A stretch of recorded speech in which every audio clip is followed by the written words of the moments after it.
Good morning, ladies. All club protocols observed. I would like to welcome you to Royal Nairobi Golf Club. My name is Christine Madenge. I'm the lady captain for Royal Ladies Section.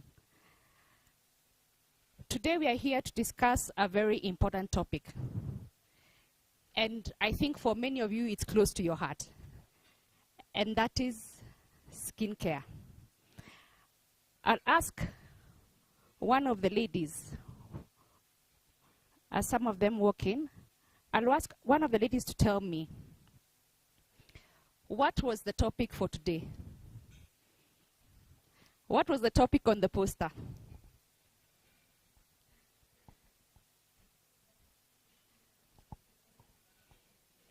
Anyone who's courageous enough to tell me?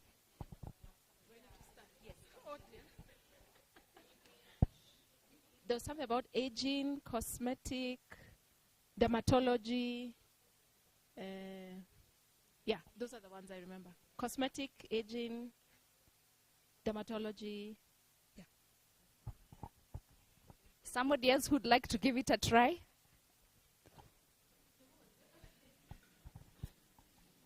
Good morning. It was dermatology, aging, and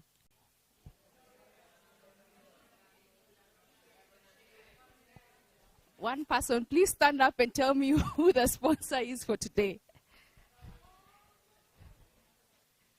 Any volunteers? I've had a lot of... Who are the sponsors for today? Yes. I'm Elizabeth Njao. The sponsors for today are, well, I come from Kiambu. L'Oreal. Thank you. L'Oreal. And who else? Who else? What else did you see on the poster?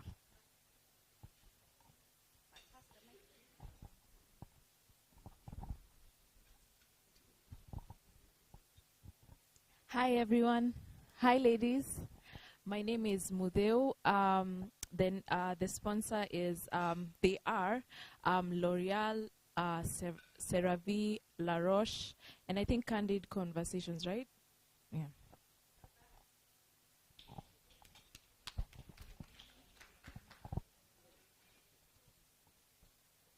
Yes, Golf Hotel, Golf Club, isn't it?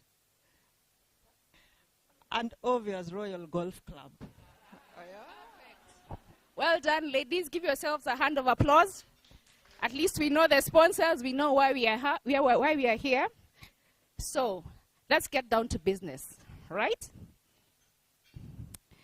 I'd like to bring onto stage a couple of important people. But before I go into that, I would like to mention a couple of people who are here who are supporting us through this program. So before I talk about the panelists, I'd like to mention Connie Aloch. She's a creative entrepreneur. She's a personal branding consultant and a fashion stylist. Connie will be joining us and will be basically bringing the day to a close. We also have the presence of the Kenya Dermatologist Association. We have with us the secretary and the chair who are present. We would like to thank them for being here. I think for them it's a passion. Skincare is a passion, and that's why they've actually been important in facilitating today. So now we go straight into business. I'd like to introduce the doctors of the day. Actually, before the doctors, let me introduce the moderator. So our moderator for today is Alela. I call her Alela. She's from that name that my counterpart said she couldn't pronounce, neither can I. So welcome, Alela. She's from L'Oreal. Please come on stage. He's been a practicing dermatologist He's the section head and a consultant dermatologist. He has 6 years experience in his field. I'd like to invite Jackie Kavete, Dr. Jackie Kavete. She's also a consultant dermatologist. She's the secretary of the Kenya Association of Dermatologists.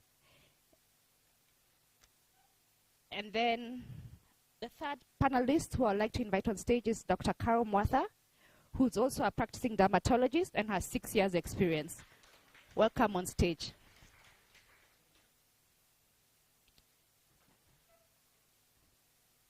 Just before I hand over to our moderator for the day,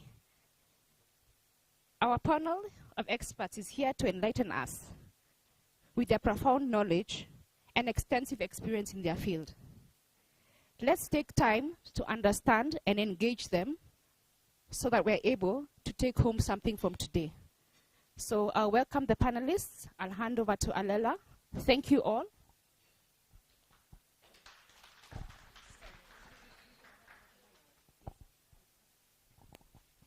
Thank you so much, Christine. Good morning, ladies. And there's a gentleman at the back. I'm glad to be here. My name is Alela from L'Oreal Dermatological Beauty, which is the medical division of L'Oreal Group of Companies. I work there as the head of medical, and the brands of focus for the medical division are La Roche-Posay and CeraVe. So I welcome you to interact, listen in, and learn something for today. So I'll go straight into it, and I would request our doctors to introduce themselves again. There's a name that Christine jumped over, so the owner can tell us, and as you tell us your name, you will also tell us what, define for us healthy skin. So good morning, ladies, and the one gentleman who's at the back. I can't see you, but you're most welcome. This is skincare for definitely men and women, so definitely they're most welcome. So my name is Dr. Hashim Kaderbai. I'm the section head and consultant dermatologist at the Aga Khan University in Nairobi. I'm also running the university program for undergraduates and teaching. So I'm also a lecturer. When you say a dermatologist, it's not just dermatology. We do dermatology, we do venerology, we do dermatosurgery, we do aesthetics, and we do cosmetics. So it's a big mouthful, but all in one, it's just dermatology. I'm also one of the GLODEM mentees for 2023 to 2024. It's a very prestigious mentorship, which is global. We actually give it to specific individuals in countries who are trying to change health policies. So hopefully with that mentorship itself, we're trying to change the way we view skincare, not only from Nairobi, but the entire sub-Saharan Africa.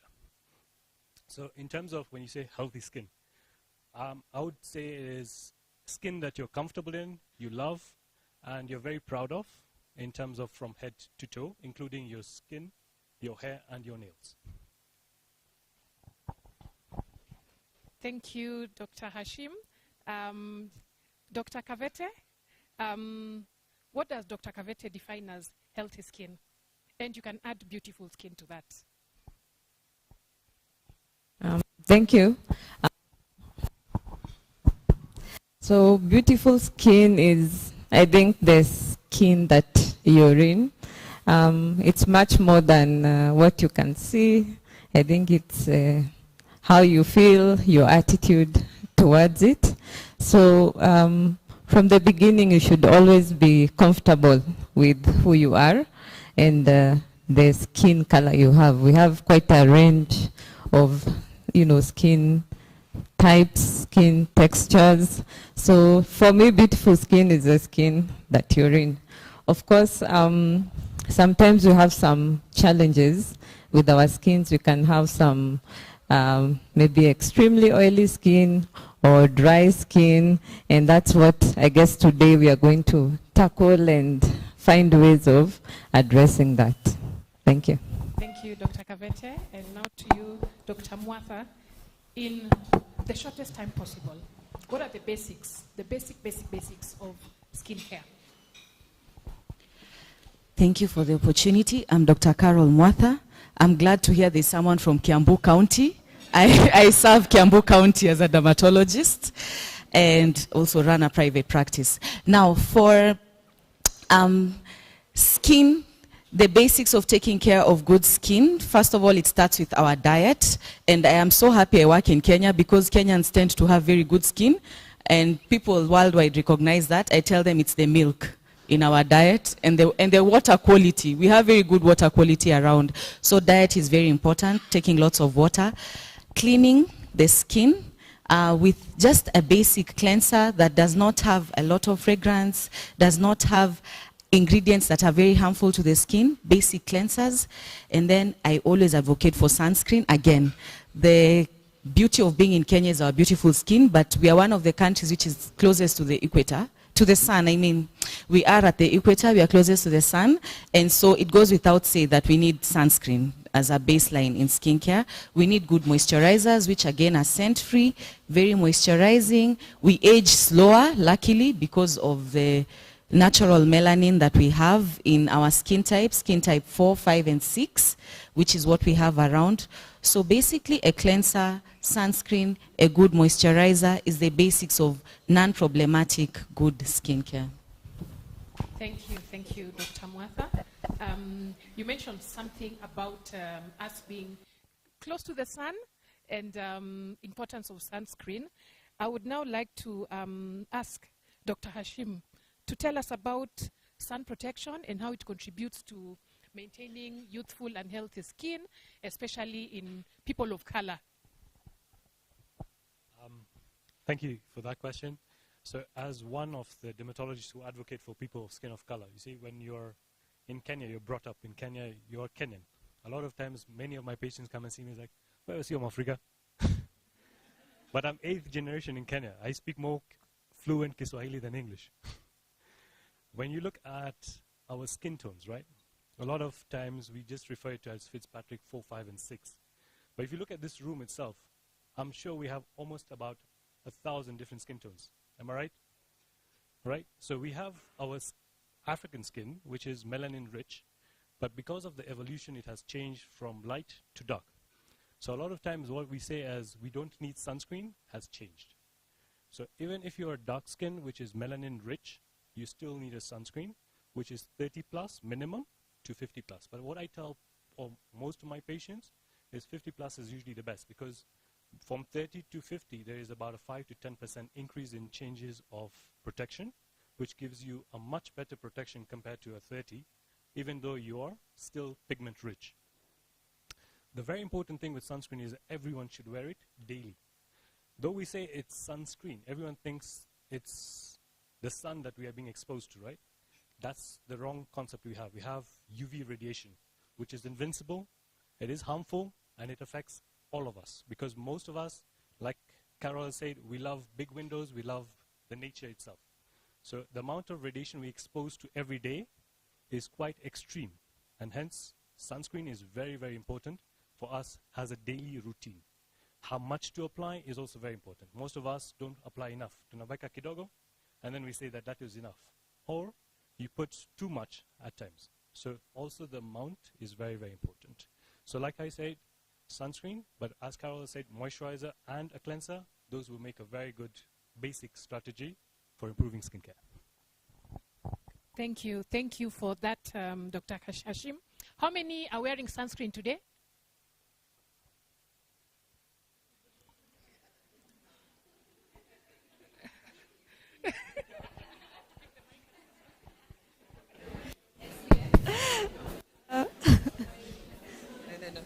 Thanks, Ale.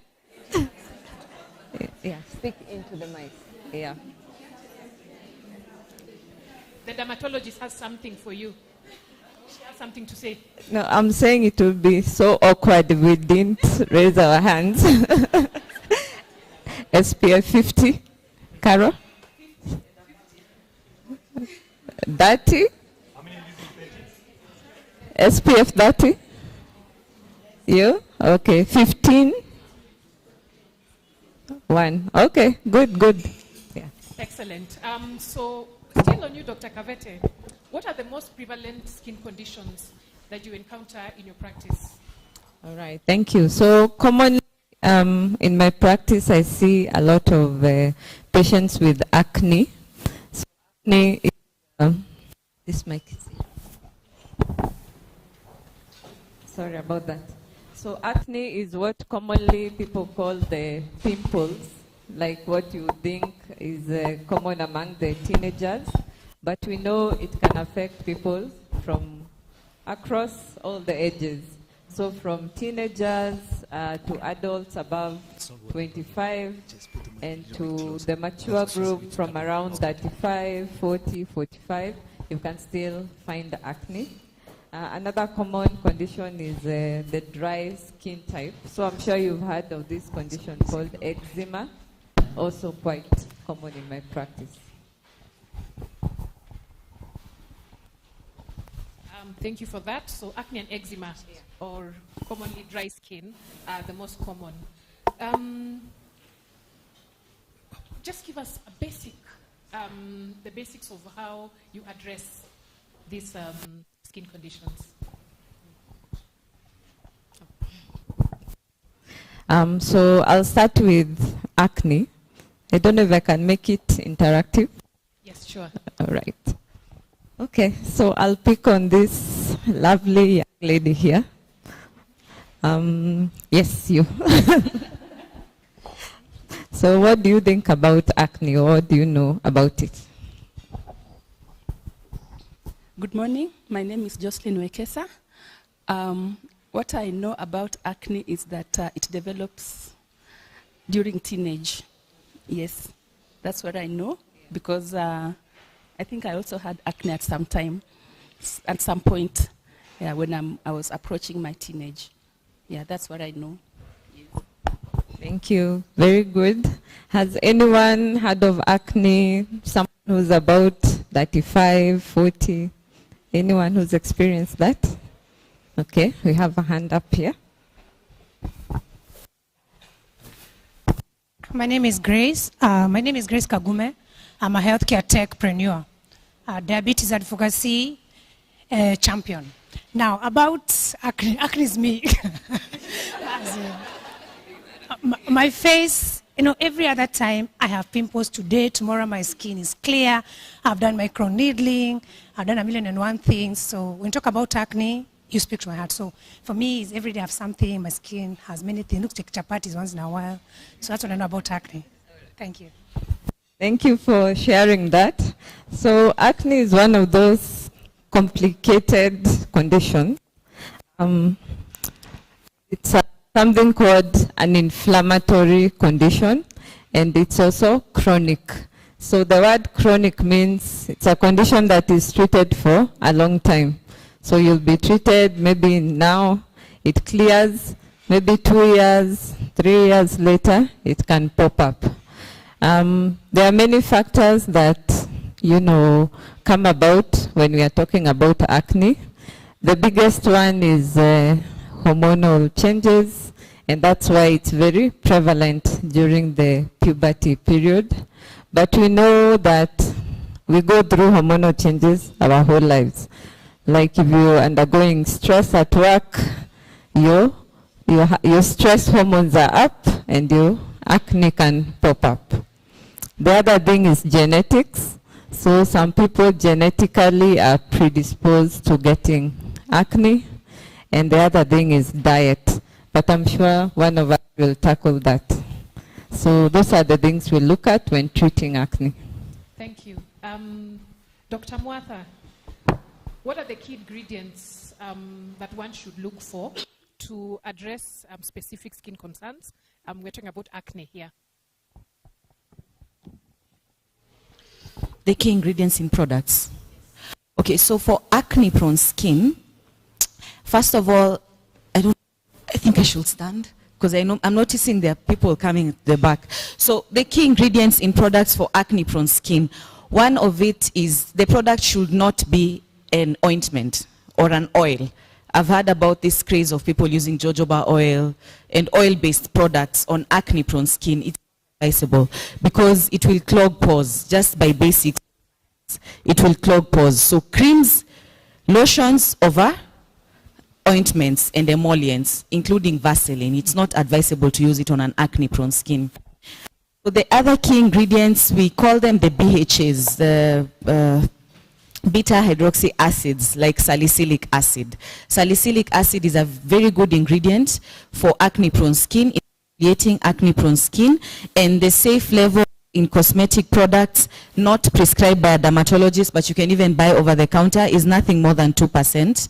Again, don't go for products that are not meant for our skin types, because there are very big companies that make products not designed for our African skin type. Remember, we do pigment, we do scar more than any other race. So if you use very harsh percentages of active ingredients, it goes without saying you'll overheat your skin, and what will happen?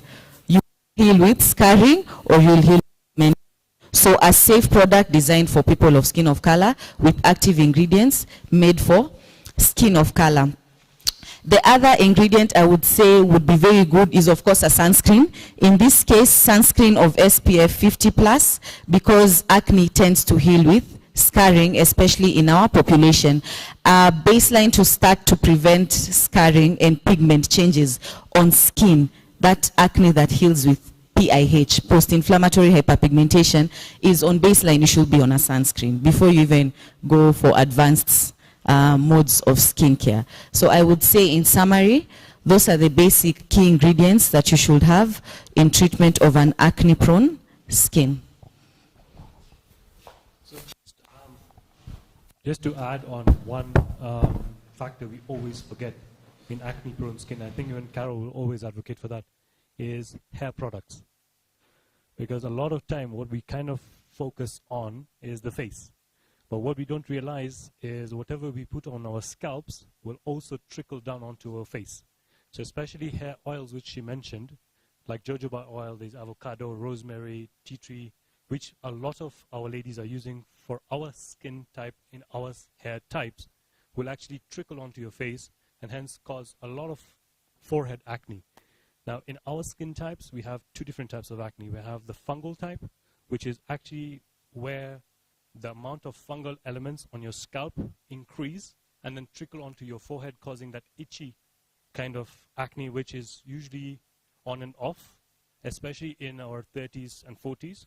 But also, it also causes bacterial acne, which is also seen in later age groups as well. So remember, hair products as well make a difference.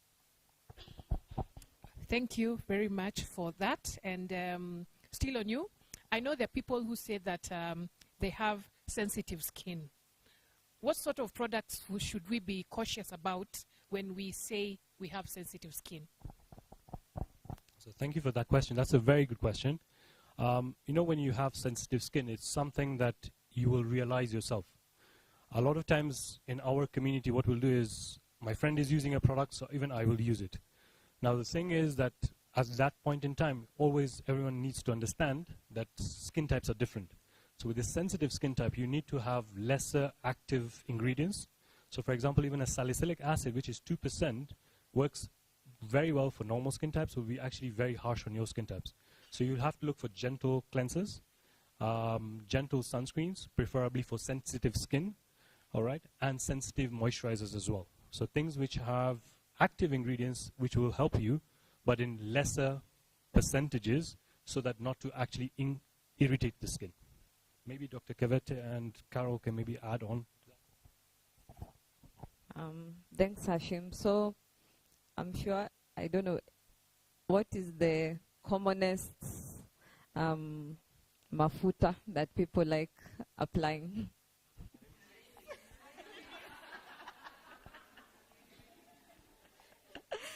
So usually I don't know where to begin with that sometimes.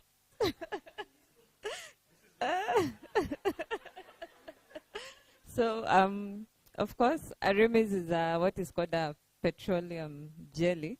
Yes, and people assume it's a very mild or good, natural, organic, all those things. So if you have a normal skin, you probably will just be fine using it. But if you have a problematic skin or if you have an oily skin, that could harm you later. Also, petroleum jellies sometimes, for some people, react with the UV rays, and they start giving you very uneven skin. So you're getting some brown patches on your face. You're wondering what's happening.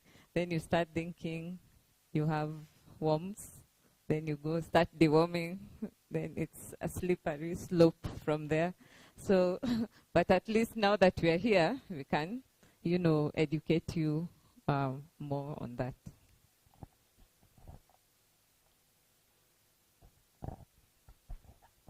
Thank you for that. To you, Dr. Mwatha, how can individuals personalize their skincare routine based on different skin types? Maybe you could start by telling us the types and how to identify, and then what would be the basics of personalizing their routines.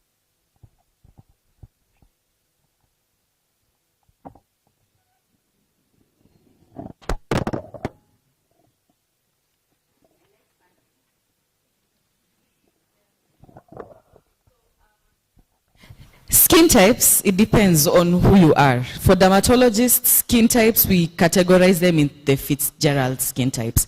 But for this purpose, we were just going to summarize them into 3. So we have normal skin, which is unproblematic. We have sensitive skin, which is prone to eczemas. And eczemas are many, not just the common eczema that you know. And then we have oily, acne-prone skin. Combination skin types, I like to put it under the oily category because they still get oil in these T-zones. So, first of all, for you to personalize your skincare, you have to know what skin type you are, okay? The best way to know your skin type is obviously to be seen by a dermatologist, okay? There are skin analysis machines that have come. I like to tell people there's someone who's told us she's in health tech. Artificial intelligence works by cloning a machine, training a machine to ascertain, to make certain diagnoses based on what they commonly see. So say you get a skin analysis machine from South Korea and you bring it to Kenya. This machine has been trained to see Korean skin, and then it's being made to diagnose African skin. What do you think might happen? Yeah, so it's all artificial intelligence. So if you're not sure of your skin type, the best person to actually tell you your skin type is a dermatologist. So once you know your skin type, now you can carry it on from there. Normal and problematic skin is very good. They are very lucky, but they also get challenges with aging. So it's not like they can be offering a Arimis or and moving on with life. They will at some point. So beyond the age, okay, they say you should start anti-aging regimens as early as you're 20, or I don't know, as early as 20. But we can safely say even at 30, they can start an anti-aging skin regimen with hyaluronic acids, with sunscreen. I will always mention sunscreen, with safe suggested to them serums by a dermatologist, okay? Hyaluronic acid is a good agent for them, for example. Now for sensitive eczema-prone skin, these are people who, as I said, they tend to dry more than anything else. And this is now the group that will really be favored by using heavy moisturizing creams, okay? And ointments, Vaseline, for example, and other ointments that we have in the market. They should not be on any agent that has any fragrance. As soon as you open a bottle and there's fragrance coming out, that is not a product for sensitive, eczema-prone skin. So it should be fragrance-free. It's even better if it has added ingredients like ceramides, niacinamide, because these ceramides tend to form bricks. They tend to like fuse the pores that you have in the skin, meaning that the skin will stay moisturized for longer. It's like a brick and mortar theory. So ceramides is like the mortar, okay? So it will keep the skin moisturized for longer. Niacinamide is known to reduce sensitivity of the skin. So if it's even better if these products are in if these ingredients are in the product. I've had people proudly saying they're not using Arimis in this room. So it means if you can afford, why not get yourself something good, and even for your baby, with ceramides, with niacinamide, very moisturizing, heavy moisturizing creams. For oily acne prone skin and combination skin types, I think I already explained that. Now this is the skin type that lighter creams and lotions work for them. This is the skin type that actually is favored by aging. So every cloud has a silver lining. People who are oily, acne prone, once they finish battling acne and the oiliness of their skin, they age slower than everyone else. So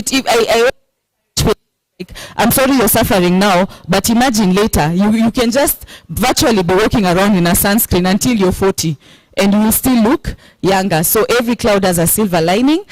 Knowing the right skin type, knowing how to take care of it will favor you a lot. Okay? Thank you. Thank you so much for that, Dr. Mwatha. Dr. Kavete, Dr. Mwatha has spoken about different things you can apply on our skin. Tell us about how to layer them.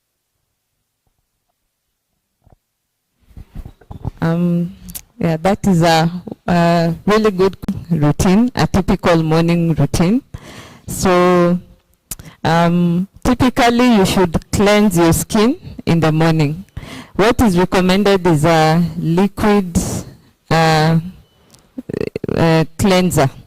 So if you want to use a bar of soap, you can, but if you want to use, what is recommended is the liquid type. So that's a face wash or a cleanser. You should use your hands to wash your face. So don't take a face towel or a loofah or something to scrub your face. I've seen gloves as well. Just use your hands. Put the cleanser in your hands, rub on your face, then you rinse off. After that, the next one is a moisturizer. So if you have sensitive or dry skin, use what Carol has said, a heavy cream or an ointment. If you have then use something light, a cream or a lotion. Okay? Then after that, sunscreen. Always sunscreen. So you can use SPF 50 and above, but that is according to the law, I think 50 is the highest we have in our market. That's basically a good morning routine that you can maintain forever and you'll just be fine. If you want to be fancy or you want to add now anti-aging products, after your moisturizer, you can put a serum. Now there are so many types of serums out there. The one that is recommended for day is a vitamin C serum. And why is vitamin C good for day? Because it's an antioxidant. So you can put that on as you're walking around. There's a lot of, air pollution, a lot of things that are coming towards your skin, and vitamin C will help with that. Put the sunscreen. Even if you're going to stay in the house, because as long as you see visible light entering, that means the rays are entering and they're interacting with your skin. Yeah. Thank you for that. We cannot overemphasize the importance of sunscreen. It keeps on coming up, and at this point I will say that everybody will go home with a vitamin serum.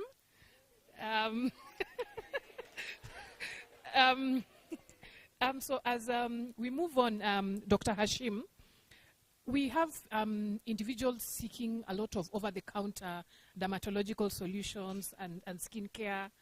What would you comment about that?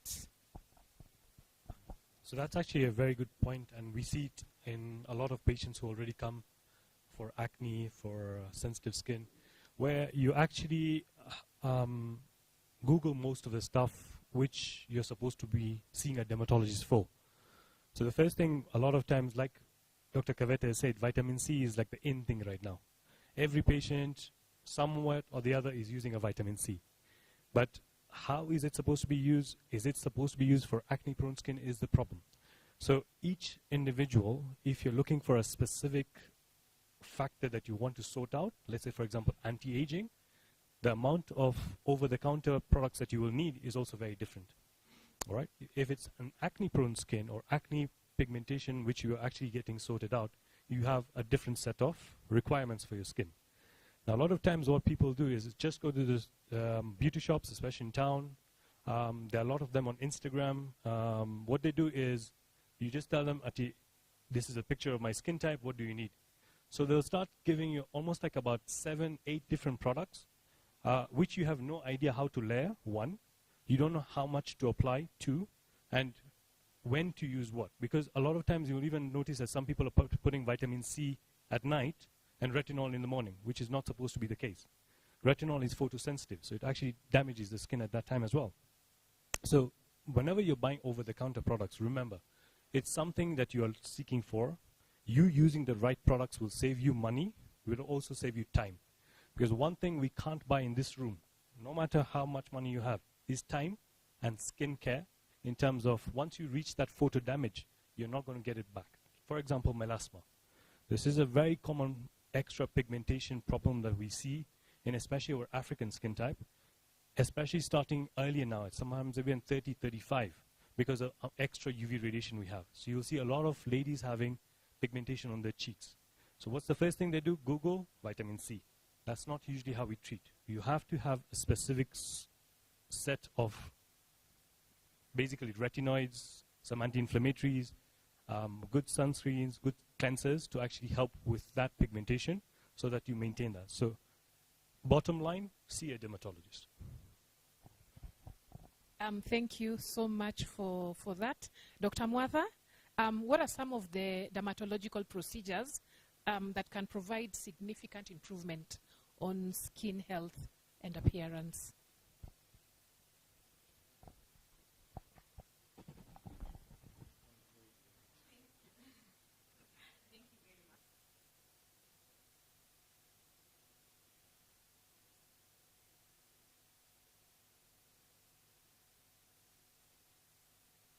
Am I loud?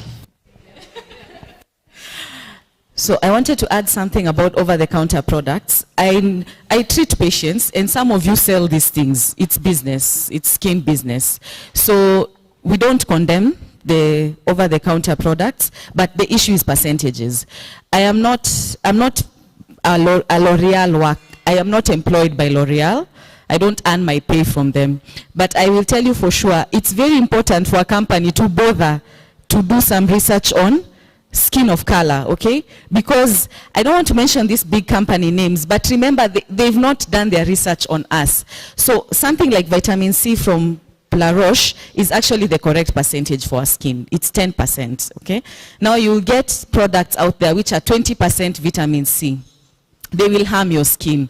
They will cause you to burn, and they will cause you to pigment and even scale, and your skin will thicken. We see that a lot. So you might be selling serums to someone. They're working very well on other people on YouTube and everywhere else, but for us, they're just not working the same. Retinol, our safe percentage is less than 1% for sure, but you'll find in the market there are so many other products. So of course, when you get a product which is good from a good company which bothered to find out about black people, they are not bringing us everything they have everywhere else in the world to work on us, which doesn't even work, but they are targeting skincare to our skin type. It's a very good thing. So always try to do some research about what works for black people and what doesn't. In terms of procedures that you can do to improve your skin, I am looking at people around here, and I can estimate that most of us are definitely above 25. So let me speak targeting us, because I'm also in that age group. Hydrating is the most important thing we can do for our skin. Over and above, exfoliating. Okay? I'm talking about this because we have a very common condition in people of skin of color, the DPNs, this black growths that we have on our face. They are very common amongst us. The more you scrub your face, the more they increase, because they increase with friction. So I'm not going to market a certain procedure here, but I would say for our age group, the way we are, hydrating procedures over exfoliating procedures is what would work most, okay?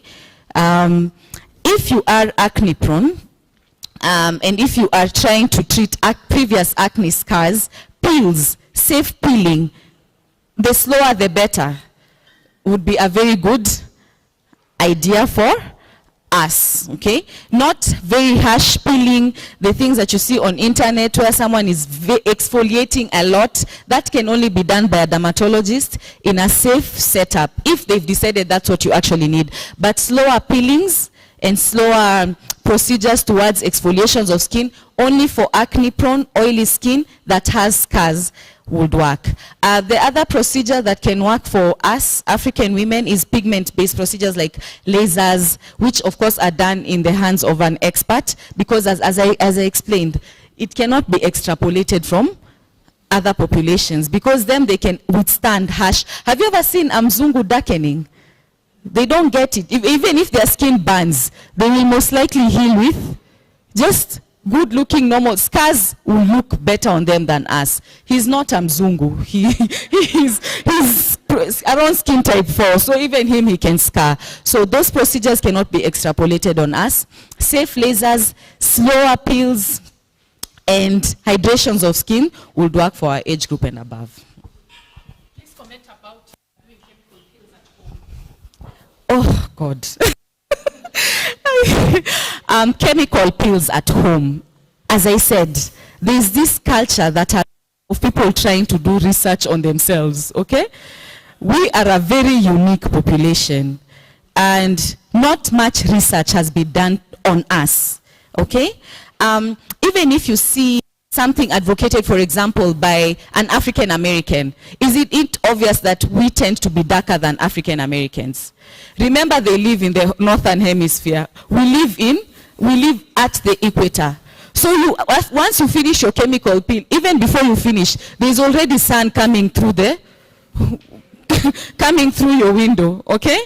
They don't have that disadvantage over. It's a very good advantage we have that we are always in the sun, but it's not safe. It's just absolutely not safe to do chemical peels at home. We don't even recommend chemical peels that much.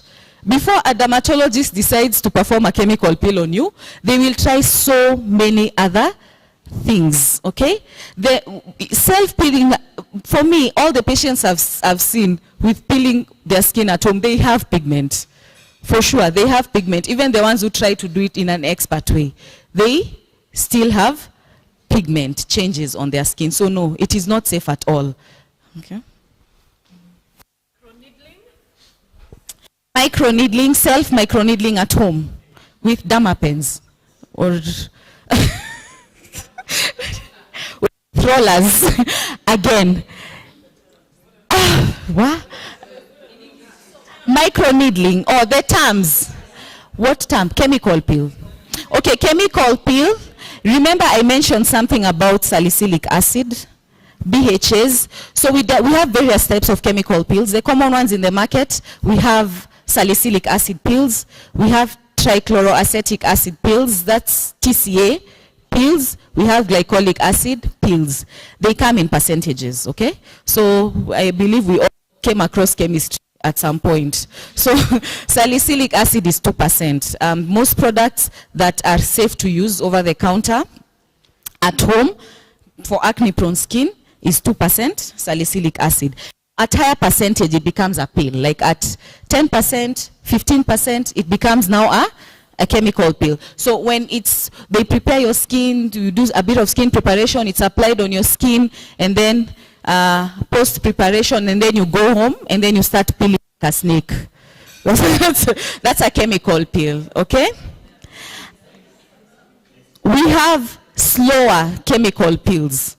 I call them, in layman's term, we can call them slower chemical peels. These are peels which are not yet high enough to be, like for example, salicylic, so 2% works for acne-prone skin in opening up pores. 10% converts into a chemical peel, and 15% Some companies can range products around this 2 and 10% that you can use around 3 times a week to slowly peel yourself at home. So this becomes like a stronger version of a serum. Okay, so that's a chemical peel. For microneedling is basically poking the skin. It's poking the skin enough to induce collagen.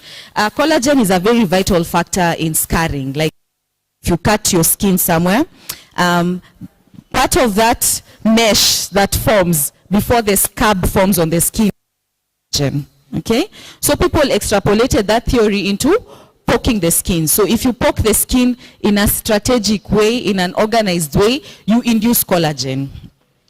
And collagen is what gives most of our tissues buoyancy, like a bouncy, elastic feel. So we have collagen joints, we have lots of collagen on our skin that gives it some form of buoyancy. So to reduce wrinkling, to improve acne scars, to bring up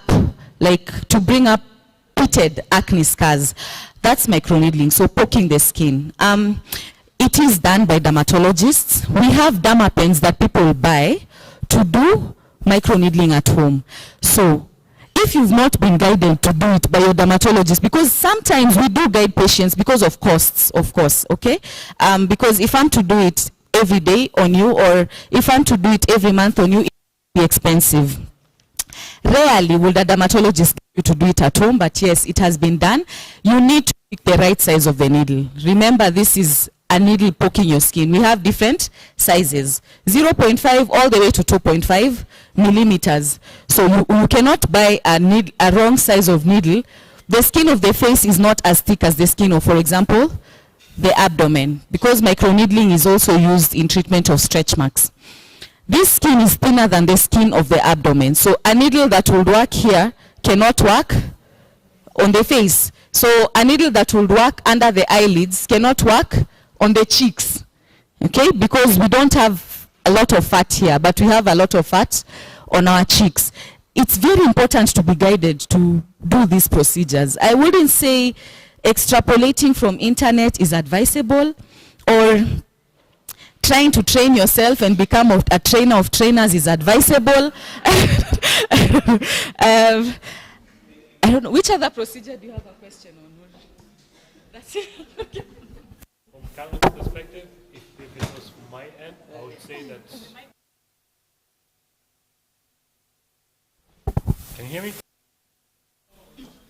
So, can you hear me now? Okay, super. So, for Carol's perspective, she's letting her patients do it. For me, I would never let my patients do it. African patients have keloidal tendencies. That's something which we never... So keloidal tendencies is something we don't see in white skin as much as Indian skin or in African skin. We have the highest level of keloids. Keloids, your scar tissue has an abnormal way of healing. So you'll notice a lot of friends, especially after piercings, you get an extremely large growth over the year. So that is trauma that has been done that causes that particular keloid to form based on our genetic makeup of African skin. Now, you are using a needle on the face. Imagine the implications if you are having face, right? That is a very, very no, because even when I'm doing actually the microneedling, I'll completely assess in other parts of the body first as well before even doing it on the face, because most of the people who come for the microneedling, all right, they have acne scars, all right? So acne scars, already you have that tendency to scar in the first place. You have that tendency to cause pigmentation in the first place.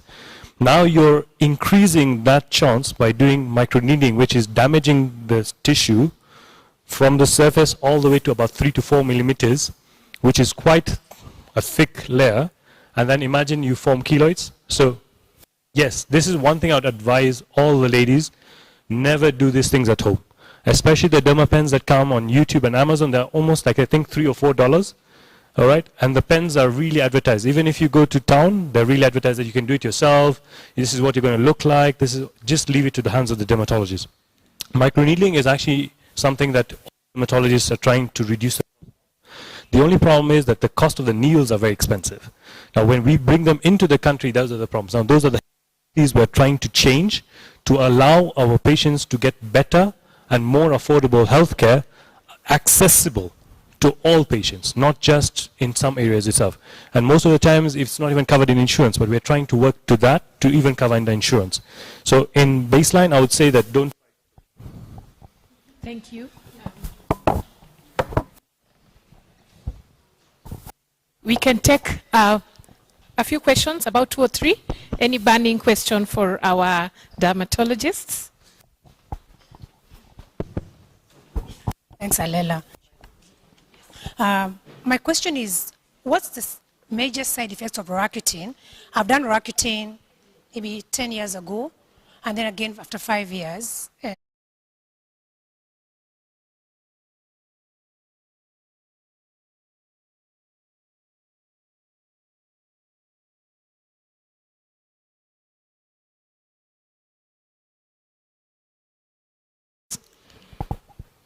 Thank you, Grace, for that question. So Roaccutane is a medication. Roaccutane is a name, I think, by Roche company, but the chemical name is isotretinoin. All right? So that medication is what we use to treat, like I could say, medium to severe acne. And it's a second-line medication. So it's not something like you walk in and we just give it to you. The other thing about isotretinoin is that it's taken for quite a prolonged period. It's calculated based on your weight. So based on your weight, you can take it for about 6 to 8 months. All right?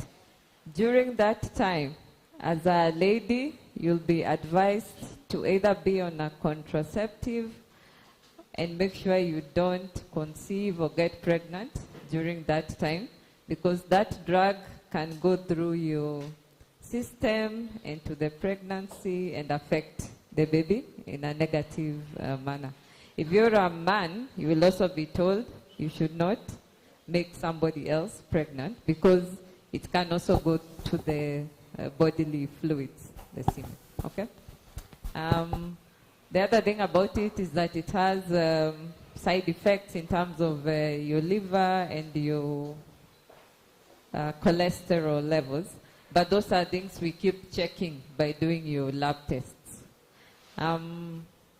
So it stays in your body and in your tissues. Let's say you have swallowed the last tablet today. It will still be in your body for like another probably 2 months before it clears out kabisa. All right? So in terms of long-term side effects, I wouldn't say there are any other than the ones I have mentioned, because after that your body will metabolize it. It will, be metabolized and leave, but it will have that sort of lasting effect for about 2 months after you've taken your last dose. Thank you. Thank you for that. Another question?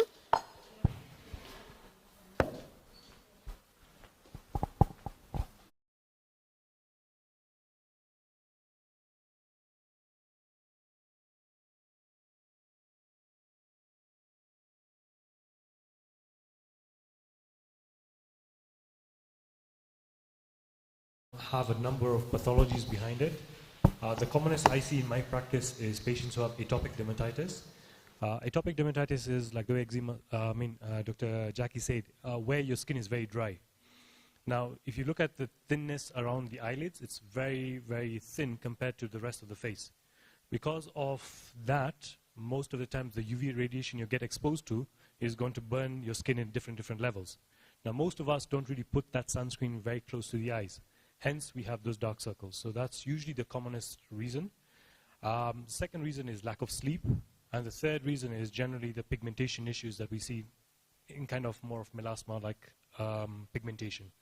So if it is, for example, like I see in the room, there are many ladies who have dark circles. I'm sure most of you have enough sleep. It's not usually the sleep relation. It's more of the dry skin. So most of the time, an eye cream or something which is moisturizing, which is sensitive, would be very good to actually help regenerate that area of the face, all right? And a sensitive sunscreen would be also good to help with the pigmentation initially. So as soon as your body starts regenerating, the example I give to my patients is steak. If we have a large, nice, juicy piece of steak and a very thin piece of steak and we cook it, the thinner one cooks faster, right? So same way, radiation cooks our skin faster. So we have more pigmentation in some areas of the skin compared to the others. So reducing that radiation, reducing that dryness by using a very good moisturizer would be the initial step to getting rid of the dark circles. But if still that is not enough, then we definitely use more medications. For example, a retinol would be a very good one because that would slowly exfoliate the skin. Like the way Carol said, those are medications we use to slowly peel the skin out.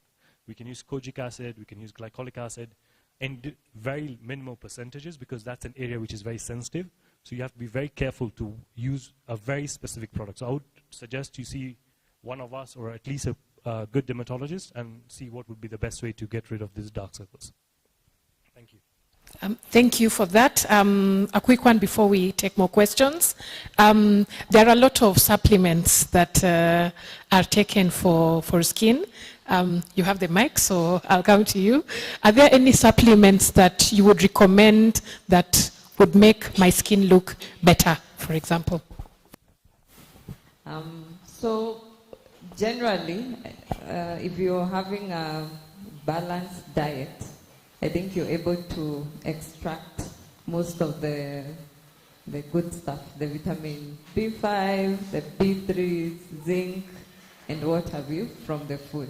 But if you want to add on to it, you should get a sort of a combined supplement which has zinc. So typically you would find about 20 to 40 milligrams, if you check the labeling for zinc. That's a good daily amount to take. Biotin, that will help with your hair. Selenium, and the vitamins, the whole range of vitamins. So if you're looking for a supplement, you can check something that has those 3 or 4 key ingredients. What about collagen? Collagen, yeah. It's interesting with collagen. Most of it is usually combined with medication for, like joints and calcium. So sometimes when I prescribe for someone collagen, then they go and buy, the packet has a picture of a joint. Then now they call me, they're like, I don't have a joint problem. So it's a tricky one for the doctors. So sometimes you have to sort of choose which one you want to prescribe for someone. But if you cancel the patient, then maybe they can get it out of their mind that even if it's for joints, it will still help your skin. So that's definitely, I think, it's the amount of people that say collagen. How many of you shop at Healthy You? So at least that's one of the places I know that sell oral collagen as a supplement for skin. Now this has been a very debatable issue in the past. But newer data suggests that hydrolyzed collagen, which is a very specific form of oral collagen, does help in the skin. So especially for ladies above 40, 50, where you have cellular deposition, where the skin is deteriorating. This is a supplement that you can add, but it's like the way Dr. Kaveti said, they're very specific collagen. Because a lot of time what is marketed out there is, like again what Carol said, it works for others, not for us. So even in terms of what is the bioavailability of the collagen you take orally and it's absorbed is very different. So there are newer data that support hydrolyzed collagen. Now, I wouldn't know which ones specifically in the market have the hydrolyzed collagen, but Healthy You definitely has some of them which they do provide. One thing I wouldn't advise is online stores, because online stores is things that will just tell you it's oral collagen. So you have to know what is the collagen, which type it is, and does it work for you. What, bone broth? So that's a very our African thing, the bone soup, the 6-hour one, you put it. So apparently that is still under investigation. We haven't done any research on that. But apparently, since if you look at the women in our group, I'm thinking definitely works. Thank you. I think I would like to move into something quite interesting. Dr. Mwatha can start. What are the myths, skincare myths? You can give us one or two that you see us doing out here that makes you cringe as a dermatologist. Arimis.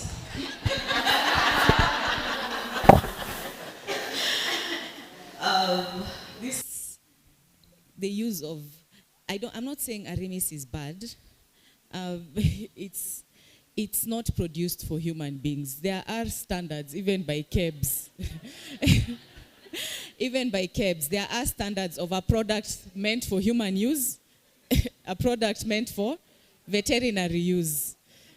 It's a petroleum jelly. So in the place of Arimis, we have other petroleum jellies in the market meant for human use. So that makes me cringe. The other thing that makes me cringe is self-procedures at home. As I said, I am very much aware, even in this audience, there are people who could be already doing these things. We don't condemn. Doctors, we are not trained to judge. There's never a day you go to a dermatologist, tell them the truth about what you're doing, be the first person who they've seen actually doing that. No, we don't judge. I always advise, I think it's a very big business with very colorful marketing that is going to capture you whether you like it or not. As you've seen, we've discussed collagen. We also hear these things. We live in this world. We will hear about collagen. We'll try and do our research about it. We already have some knowledge about it. But I mean, just come to the doctor with what you're already doing, even if it's a self-procedure at home. Let's work from there and see how we're going to go about it. So I don't like people doing procedures at home, and I don't even like it even more when they don't tell you about it. So you might end up prescribing, for example, a retinol, and someone is already using very high concentrations of vitamin C. They go clash, the patient comes back with scaling, peeling, and they did not tell you. So, yeah. Thank you. Dr. Kavete? Another common myth that come across is the lemon and turmeric and turmeric and the eggs. Avocado. So yeah, that's quite common because I guess people think it will. I don't know what they think it will do to their skins, but when you look at those food products, the particles are really too large to even like penetrate your skin and give you any benefit at all. So I think just use the technologically approved, products, because through the research they've been able to know what's the size that can actually give you benefits.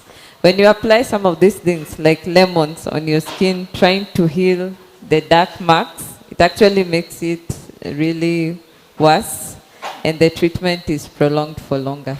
So, yeah. And Dr. Hashim?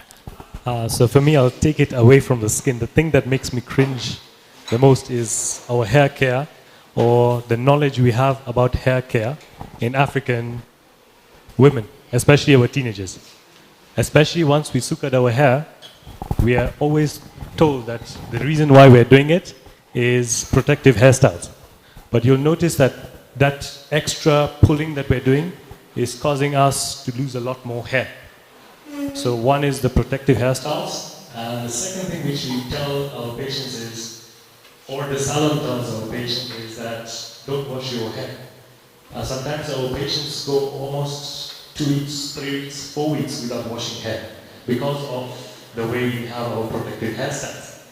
Now ask yourself, what's the longest you can go for without having a shower?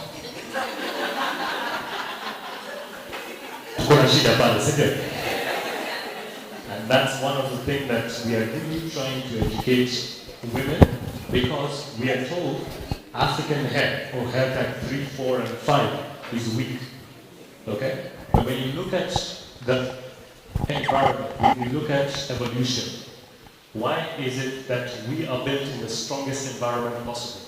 We have the highest radiation, we have strong pollution, we have extreme winds, extreme dust, extremes of weather. So our hair is naturally built to sustain us and have natural compatibility with what we are having as an evolutionary species. Now the only thing that I cringe about is that we think, especially when you look at Kenya, we will kind of broaden it to African hair. Why is it that Tanzanians have better hair than us, or South Africans, or Congolese? South Sudan have better hair, better skin than us. It's just because of the cultural practices that we have. So one thing that I would really actually advise is wash our hair more frequently, because that will actually give us better skin on the face. All that which is collecting over the scalp over 1, 2, 3, 4 weeks will trickle down onto the face. So even though we work hard to actually get your face better, if these are things you don't take into consideration, when you look at the salon and you say that this is the only place I'm going to get my hair done, it's very easy to get it done at home, all right? Some of my patients actually, not even one, but some of my patients tell me that, especially with the young ones, that it's school mandatory, like uniform-like thing, to have the hair braided to keep it more neat. But ask yourself, when is your young one coming home from school? Sometimes it's even up to 2 months. So imagine keeping the young one in for 2 months with the same hair. How often is that itching going to disturb them? So imagine their performance in school. Imagine their quality of life, right? They're always scratching their heads. So imagine with the amount of bacteria we have, the extra fungal infections, all that problems coming. So it's just the tip of the iceberg, but it's something to think about. Hair care. Thank you. We can take questions now. Add something.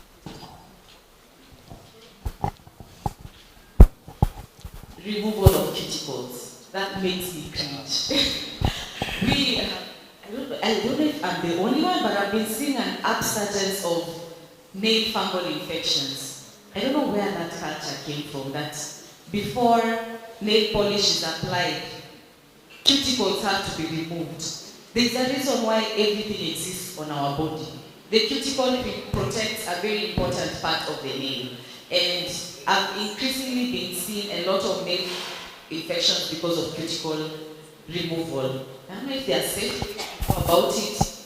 Maybe if there's a salonist in the audience, a nail tech, I don't know. But that makes me cringe. Thank you. I will take more questions. You can keep that one.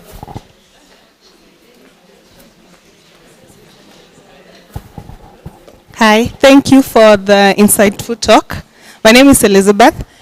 My daughter suffers from eczema. She has suffered from eczema since she was 2, she's now 13. And we have seen a myriad of dermatologists. And I keep getting conflicting information. So for example, at some point we were on Remis and Sunlight, we went to a dermatologist, they said stop it, so we did. I've seen a dermatologist tell me apply the medication and use CeraVe.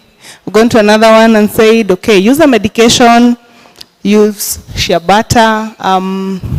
So I seem to get conflicting information. So what I wanted to find out is, what would be a good skin regimen in addition to whatever medication she has to apply to get rid of.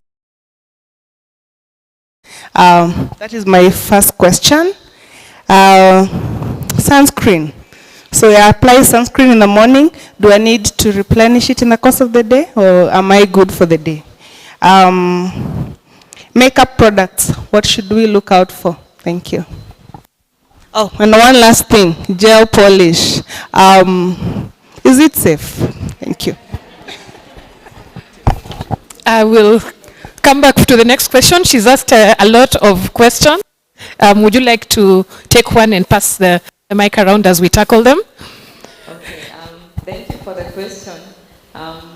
With the eczema, it's one of those dry skin conditions. And for some kids, it can be chronic, like even above 5 years, that they are struggling with it. With eczema, you have to treat it when the flares are there, then you have to use the medication to treat it, and then taper the medication down. So don't just stop Ikipona, don't just stop the medicine. I'm sure they've told you to slowly taper it down. While you're doing that reduction in medicine, then you need to increase your frequency of application of a moisturizer. So there are so many different types. So you can start either with an ointment, or you can choose a cream. Did you want to know the ingredients or just how to go about it? So with a cream or ointment, you can apply it as often as possible. Sometimes it's hard because they're in school or you're at work, but you can apply it in the morning. If they have a childminder at home, tell them after about 3 or 4 hours to apply it again. You don't need to take a shower for that. They can just put it on the skin, because you want to create a barrier on the child's skin to avoid either infections coming on it or increased dryness. Thank you. The other question was on... It's good if I tackle that, because... And tackle with makeup as well. Oh, with makeup. Safe makeup, I would say fragrance-free. So open it. If it's a powder, smell it. If it has fragrance, push it away. No active ingredients. Makeup should not have active ingredients, so no acid, including citric acid. Citric acid is used as a preservative. We've seen cases of people reacting to citric acid, and the lemon thing she was talking about, lemon is citric acid based. The other advice I normally give people is bigger companies over smaller companies. Okay? There is Dubois Road. There is Dubois Road with lots of Dubois.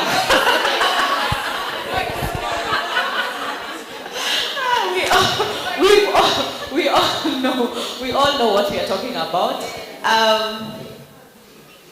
I'd say cheap is expensive. If you've chosen to advance, to want to look good, you wear good clothes, you wear good makeup. So we are not gurus of makeup. I always try not to act like an expert, but in dermatology, fragrance-free, no active ingredients. I would also advise against parabens and methyl parabens, especially if you're buying them in Dubois, because they might be at other percentages that might not work for us. Again, where do Dubois products come from? China, I don't know. They might be working for them. They're not working for us. Very few companies are bothered to research on African skin, okay? And that's where they win, because if it's designed for African skin and we know them, those who apply makeup, it's probably good, and if it comes from a big company, okay? As for, I don't know if I'll tackle that. Yeah.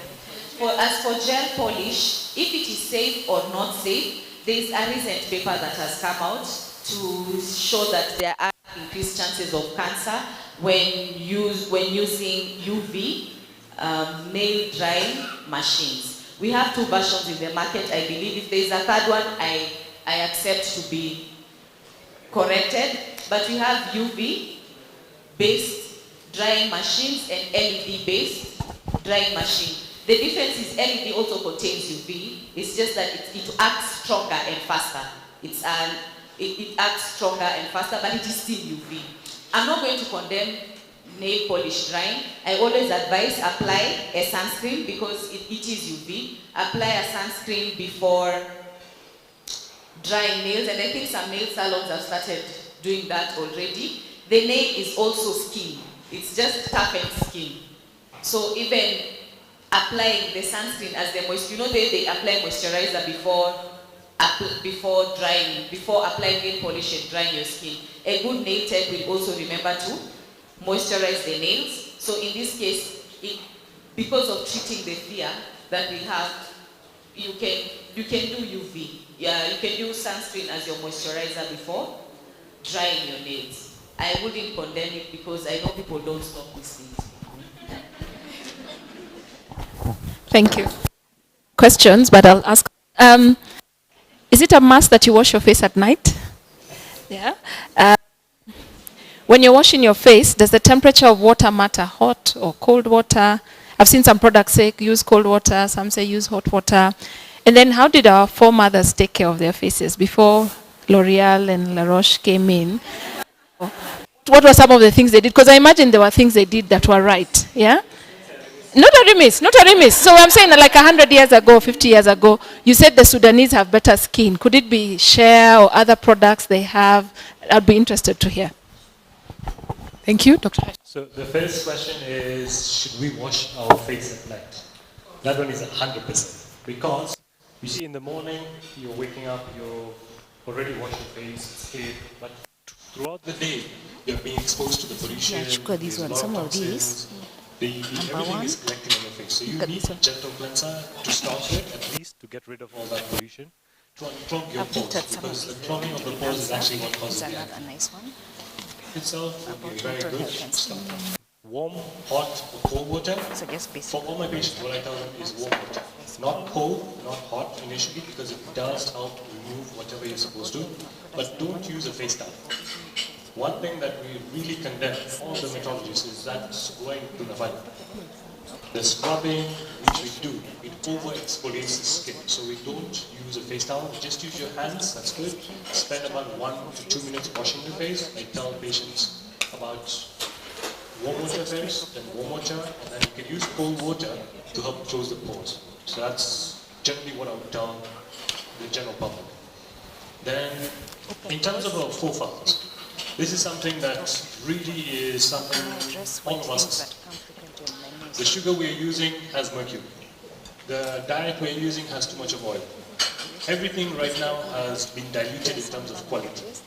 The environment we're living in, at 1960s, there may be 3-4 cars. So imagine the pollution at that time. Right now, the roads are filled with cars. So when you look at the evolution in terms of what we were and what we are, there is a huge difference in terms of what other aggravating, damaging factors in life. That's why you'll notice that even the life expectancy has changed. People, if you look at our mothers and look at our fathers, right? If you look at 70, 80, they're still walking around. Before that as well, maybe even 100, they were very comfortable. How many of you have back pain in the room right now? Isn't it? If you look at the bodies, it's actually reducing in terms of quality because of what we are exposed to. So at that time, the water content was better. I mean, looking at the bacteria, looking at the type of water, hard water, soft water, everything has changed. So when you look at what they were doing as a simple routine, just using Vaseline itself was a good hydrating, occlusive moisturizer. Because what it does is it just coats the skin, so it traps the water which you're evaporating. But right now, that does not help us because the amount of damage you're already getting from the sun, from the environment is too much compared to the repair your body can handle. Hence, we leave short. That's the reason why now you need to use better products, better makeup, better health, better exercise, increase your water intake. All these things come into factors to increase your longevity. Aging? Not yet. Okay, what we'll do is, we'll go into some set of questions that you've written down. So I'll just read out the couple of questions and then you can pick who will answer. So how often should we use steam baths and saunas? How can we deal with open pores? Can you please talk about skin texture both for face and body? How do you achieve smooth skin? Snail serum is the in thing in the market. Do you recommend it? Is face shaving recommended? Is the use of what recommended? Or what is the role of toners? You told us about layering the products in the... What about the routine we should follow in the evening before sleeping? I'll allow you to answer those ones. You can choose how to answer them. All right. with the night routine, now that I had talked about the morning one. So, of course, in the evening, Hashim has said you cleanse your face. You can use just a mild cleanser or a hydrating cleanser, that will do. If you're on medication, put the medication first. All right? If you're not on anything, for mature skin, this is for the wiser among us. So I think from around 30 upwards, then you can incorporate either a retinol or something called the tretinoin. Tretinoin is better. Tretinoin, okay? It's better because it has already gone through the process of, like when you use a retinol, it has to undergo some processes on your skin to work. The tretinoin has already bypassed all that. So if you can get a tretinoin, the better. Apply that and go to bed. If you want to add more things, because there are so many, if you have pigmentation, you can add niacinamide. Anything up to 5% is good. I know L'Oreal have one for 10%. That's good. Vitamin C, I really don't like it for the evening because you're already winding down, you're indoors. So I would prefer that for the day. Which other product? Yeah, hyaluronic acid is also a good one. So say you have those 3 products. You can only layer niacinamide and maybe hyaluronic acid together. Niacinamide blends with like everything. If you have a tretinoin, you can apply the tretinoin today, tomorrow night, apply whatever else, hyaluronic, niacinamide, etc. But if you want to keep it simple, cleanse, tretinoin, that will work perfectly. Okay, so there's a question here. How is African black soap for the skin, the natural one? I think it goes with aging. The other reason why there are so many problems nowadays is because there are too many products. There are so many products. We don't even know what. Before, products were simpler. There was not a lot of confusion. African black soap, I've had it working for acne-prone skin. Again, people are using it for all skin types. It's not a bad thing. I don't like condemning products. I'd say if it's coming from a genuine company and you have questions about it, why don't you go with it to a dermatologist? Because we've studied the ingredients, we know what is safe, what is not safe. I believe even where the African black soap comes from, there are very many types of African black soap from where it comes from. I think Ghana. I'd say the safest, and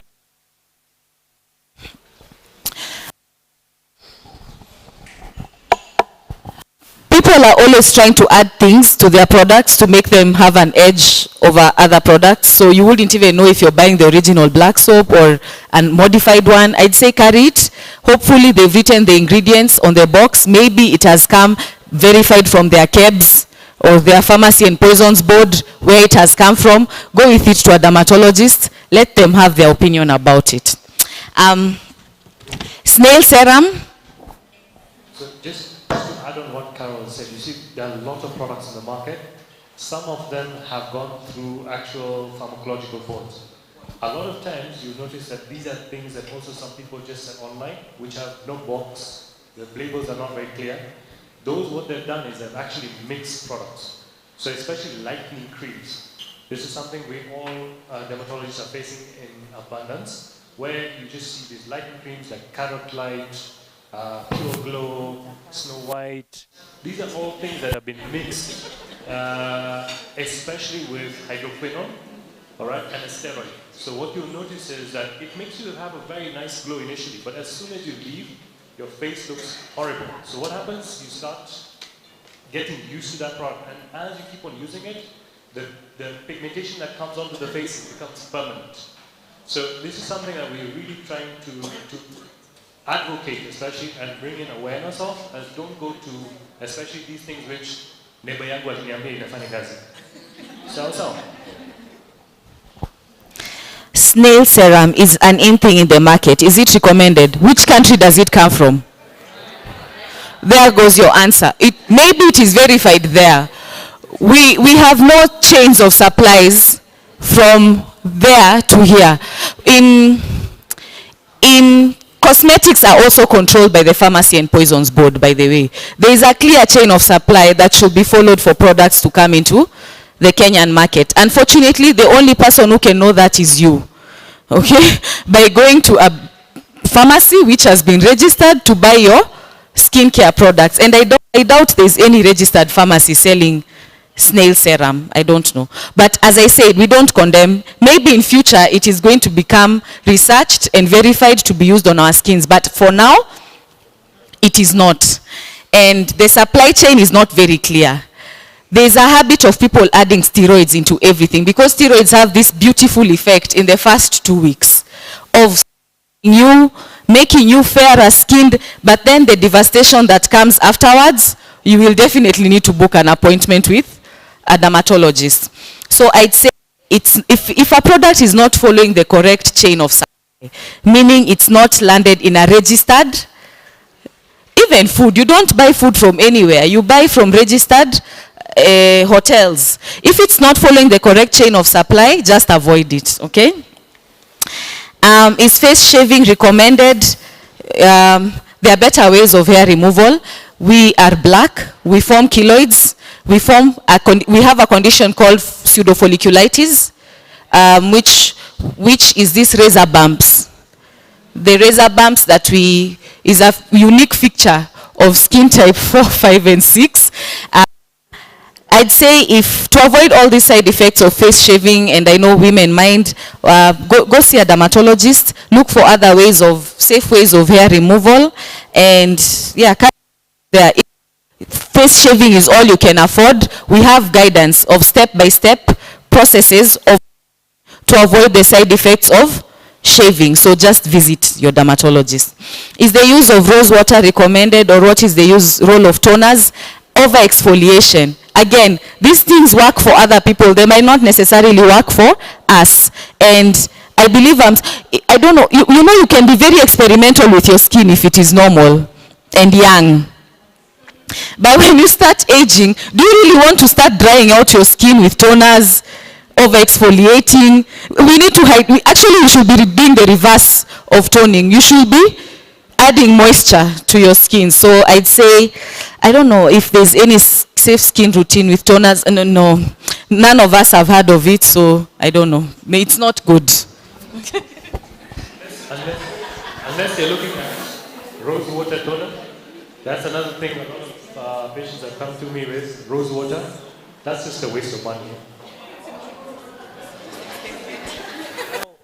I have to ask a question. I'm not meant to ask my own question, but I have to ask. But when we go to the saloons and do all these things, we are advised to use rose water. So are you saying rose water is not good? See, those are the same salons you go to, and then you get a massage, you get a facial, you get the back rubs and everything. Yes, you do your nails. That's what they say is value. It's just a waste of money. So you're saying rose water has no value? It's just water with rose petals.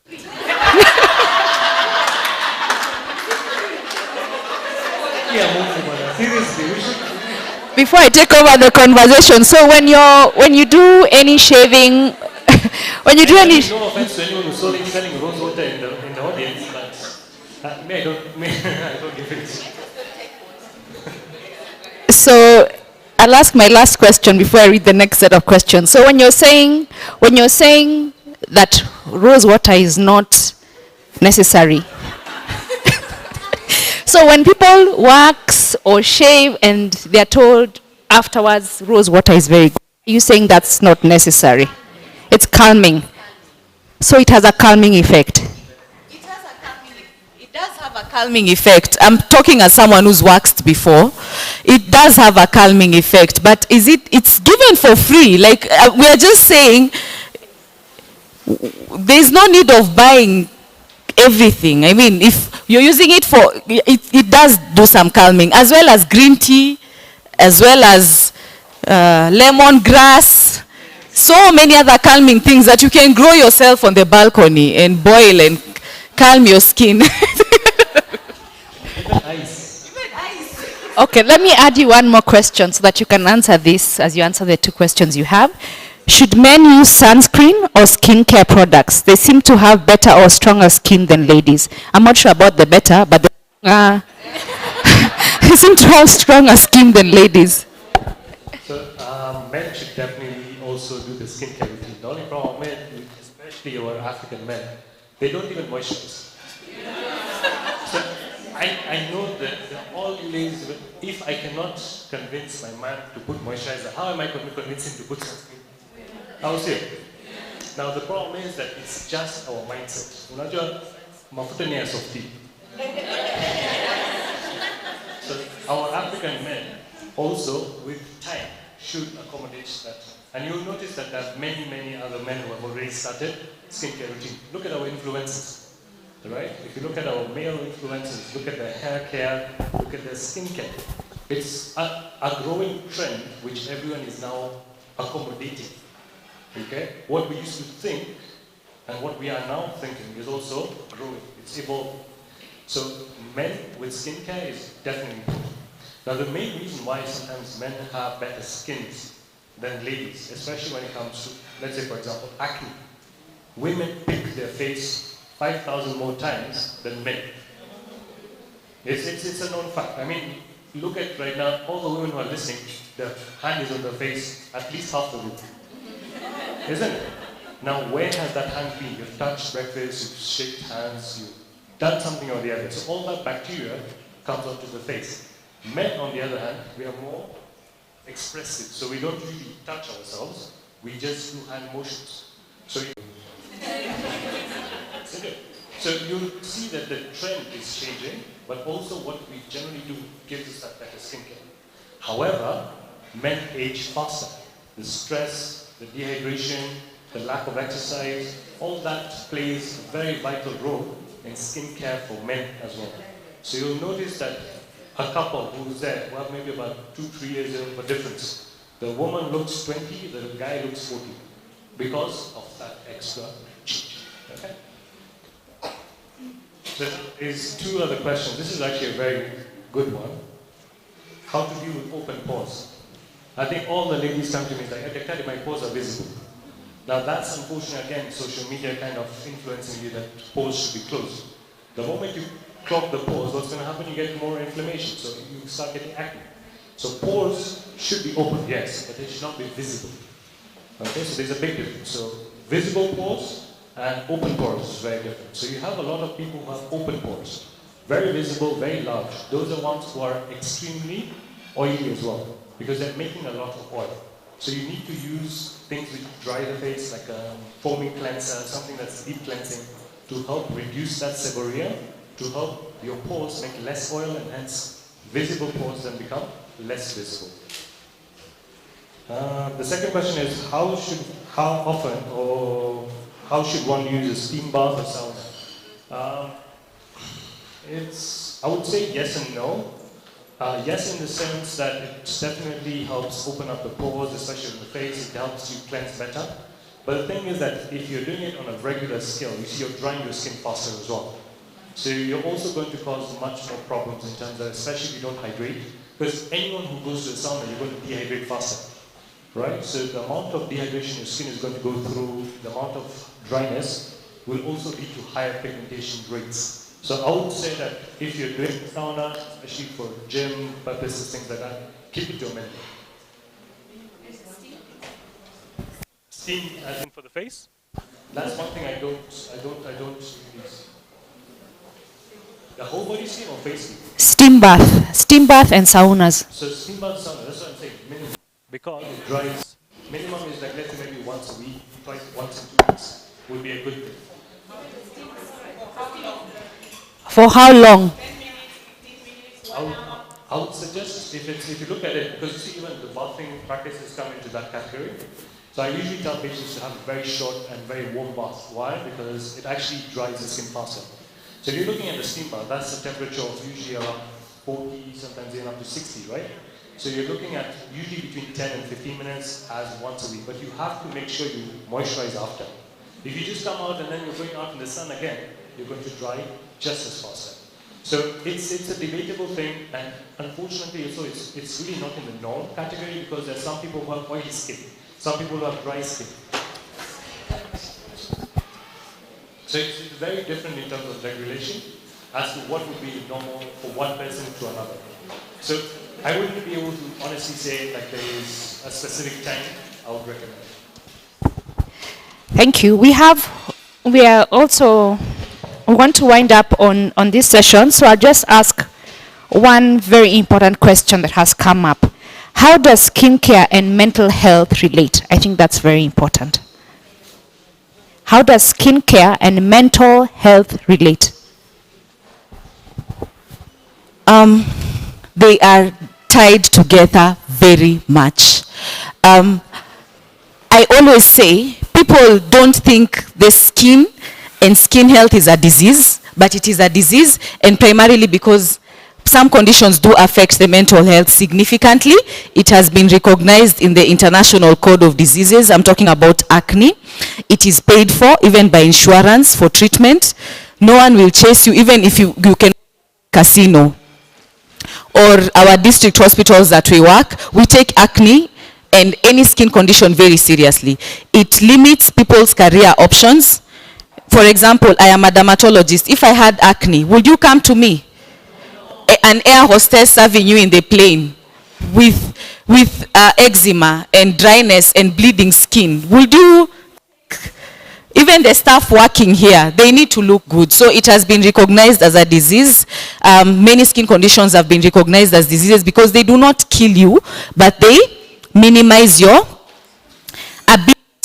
ability to earn an income. They minimize your ability to even go to school. For children, for example, they are sent away for conditions which, when they come to us as dermatologists, they are not infectious.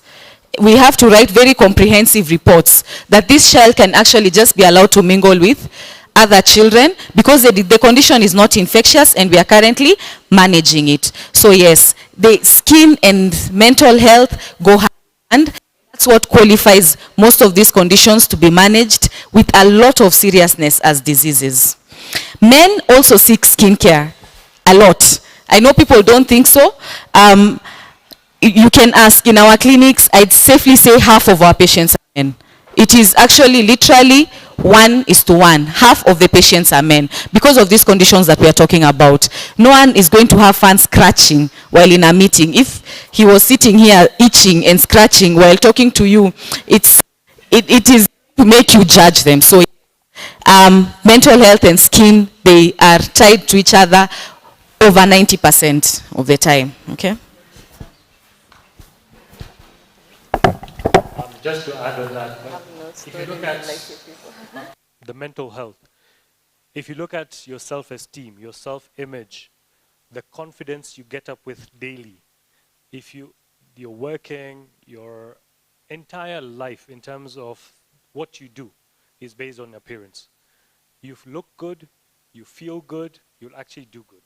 So a lot of times you'll notice that a small problem just on the skin will really affect us mentally. So mental health, especially for skin, is extremely high. And this is something we also need to take into consideration, because what we always keep thinking is we are strong. Now, what we don't really realize is what our children and the next generation go to. Bullying is one. Like the way Carol said, you see, when they're in school, when they have acne, when they have eczema, when they have dry skin, think of their quality of life. That is something that negatively impacts their school, it impacts their sleeping habit, it impacts their performance, and these are things we don't take into consideration. In Europe and in the US, suicidal tendencies are much, much on the higher side because of acne. As a lady, if you're looking at your face, the first thing you get up and you look at the face, it's bleeding, it has pus, it's not comfortable. Imagine how the rest of your day goes. So mental health is a huge relation with actually skin health. So everyone should take that next step, not only to advocate for yourselves, but everyone around you, especially for your families as well.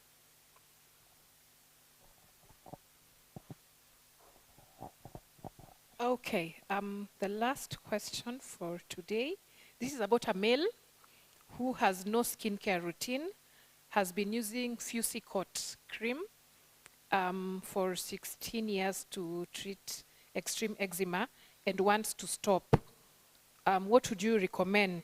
I think for the benefit of the audience, Fusicot is a cream that contains an antibiotic and a steroid combined. He's been using it for 16 years. So, again, this is one of the common things which we will see, not only in men but also in women, that you've used a product which is bought over the pharmacy. They've told you it works, so you start using it, it helps. As soon as you try to stop it, things come back. So with such a person or a patient, I would always recommend them to get one of the dermatologists to help. A steroid being used for such a huge amount of time will have negative impacts. There is going to be for sure atrophy of the skin, which is basically thinning of the skin. There'll be striae or stretch marks that have formed. There'll also be secondary bacterial infections, and that could be the one that's cycling and worsening the eczema as again and again and again. So for any patients like this, if you also hear about, those are things that I would send directly to a dermatologist. I would not even take this forum to even start on what would be the best way to, because we need to see, we need to assess, and then finally make a treatment plan specifically for that person. Thank you for that, Dr. Hashim. So before I hand it back to Christine, I'd like each of our dermatologists to give us the parting shot, the one thing that you want each of us in the room to remember as we leave today. Dr. Mwatha?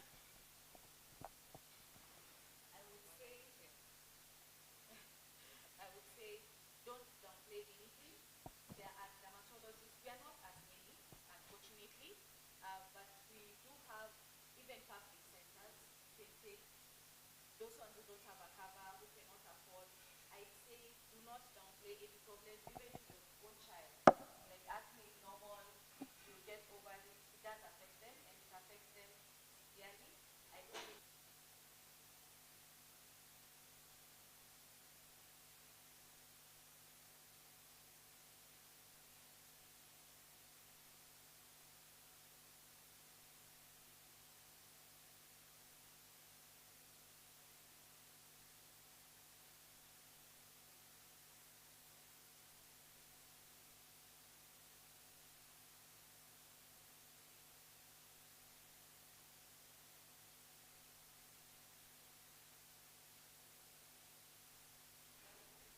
The best advice I'd give is love your own skin, pamper it, take care of it.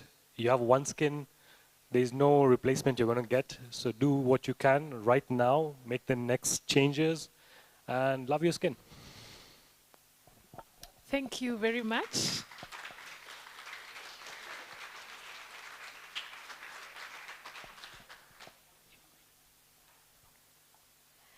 Thank you. Thank you, the panelists. Thank you, moderator, for taking us through that session. We'll now move into basically the summary of today, which for me, I think is a wrap-up to why we are doing all these things. And that is basically image.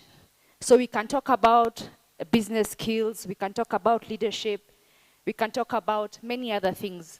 But at the end of the day, why are we talking about these things? It's because we want to be able to be a brand, and we want to be able to stand up and represent ourselves wherever we go, in whatever small way. So I just want to bring over Connie, our fashion stylist, personal branding consultant, entrepreneur, to come and tell us a bit about what it is and what it means to us on a daily basis. Let me give her this one. This is a much better microphone. Good morning, ladies. I'm still trying to get over the fact about Irelis, and to be very honest, I was telling Christine, mine is here. So I use mine from here to here. Is that okay? That was my question. It's literally from here to here. Vaseline is better. I had to ask, but it has been helping me. It's an honor to be here, ladies. Basically, I told Christine I will have the session open for anyone to ask questions about image, personal branding.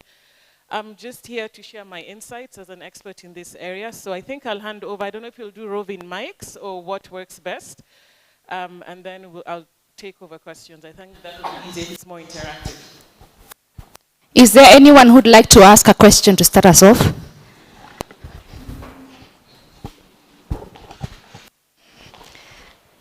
So the backbencher asks the question.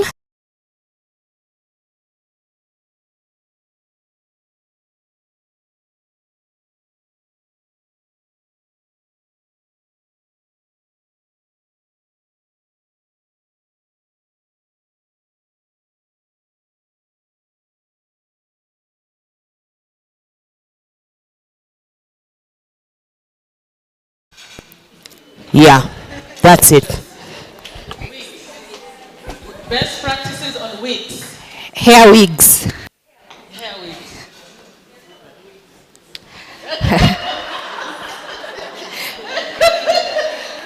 Where do we start? Okay, I think I'll just start, then I'll pass it round.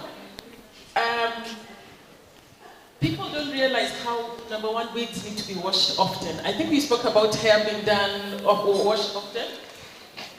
Wigs also need to be washed often, because what I've seen in a lot of occasions when I'm in meetings, I can borrow a pen for a second, I've seen people like this.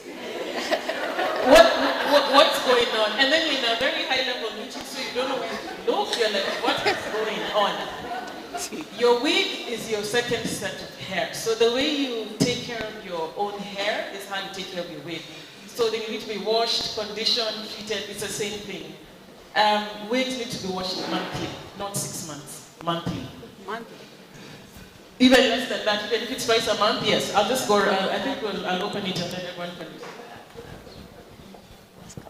Typically, you should wash your hair once a week. Okay? So a week, I think it's by week. So after 2 weeks, yeah, you can clean it. Also, the products you spray your wigs with, things like that, also make a difference, because it will also touch your face, it will also touch your skin. So things like that also need to be considered as well. Okay, we have another question here. Morning, everybody. My name is Caroline Kadikinyi, and I'm moving to the front because I have a question that involves dressing. And without judging, allow me to ask. When it comes to personal branding or image, many ladies and even men have a problem of how do you dress when you're invited for a breakfast, when you're invited for a dinner, and when you're invited for a cocktail. For instance, what is it that I'm dressed for? I didn't know.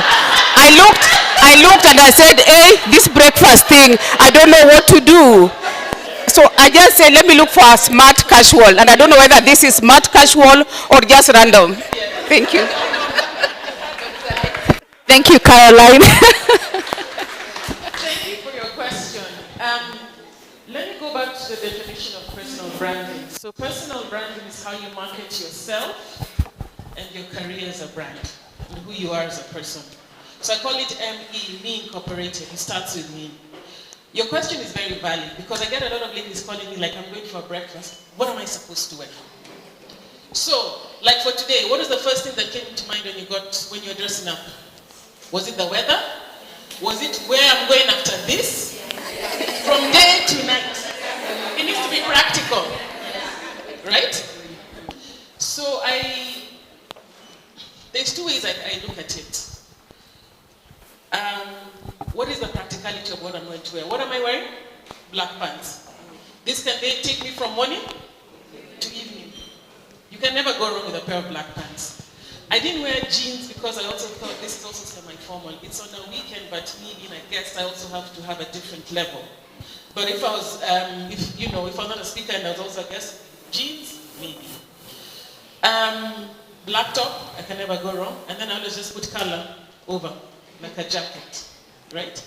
Now, what would not work for this occasion? What are some examples of things that wouldn't work for a breakfast session like this? Let me hear from the ladies.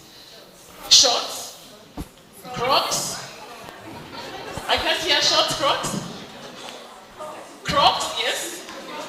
Crop tops. Unless you are going for some banjuka juice somewhere with the youth. Crop tops would work there, but not here. What else wouldn't work? Hats.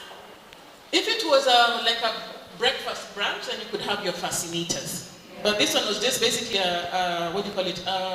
Informal talk session, so you don't need to wear a hat. What would not work is a ball gown, God help us. You know the long gowns that you wear for an evening? With the sequins and all those? That would not work for this. Kitenge, perfect. That can work. Because again, kitenge on a Saturday is practical because it can take you from here to your shop to the evening to a wedding. Because now these days we dress for the day. We need to be practical. We don't have time to go home and change and then come back again. So you need to dress practically, right? What else wouldn't work?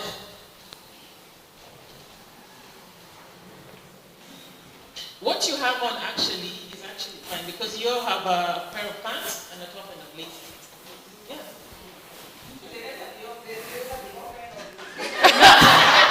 Very valid question. No, valid, yes. It depends on somebody's body shape. Some people look nice, they open blazers, some people want to hide other things, me included. So should it look better open, or because I'm seeing people theirs are open and looks cute. I'm like, so why am I closed? So should you close it to give it a more classy look, or leave it open? I don't know. Mine is open. Mine doesn't have buttons. The difference between my blazer and your blazer. Yes. Do you mind coming to the front? Oh no, I don't mind anytime. Anytime.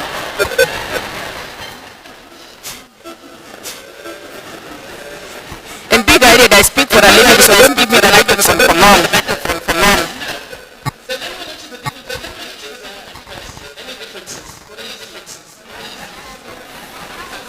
One is formal, one is casual. What makes, which one is casual, which is formal? Mine is casual. What makes my casual? Design, shape, easy, free-flowing. What makes us formal? Fitting,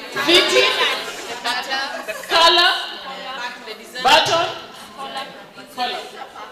That's the biggest difference. That's the biggest difference. So her blazer is more for a Monday to Friday kind of situation. Mine is more for the weekend. So the only thing I do to make a difference here was I give you this one. So do you mind if I give you this? Then you see? No, but put on this because this would make me look like a giant, so I wouldn't put on anything like that. I like to put on something fitting so that I maintain my... We would have one like more relaxed, Yes. but in this size. Yes, precisely. Yeah. Another option you could wear, there's something called a cape. The capes are open slits. It's a cape, something like this. I don't know if anyone is wearing a cape here today.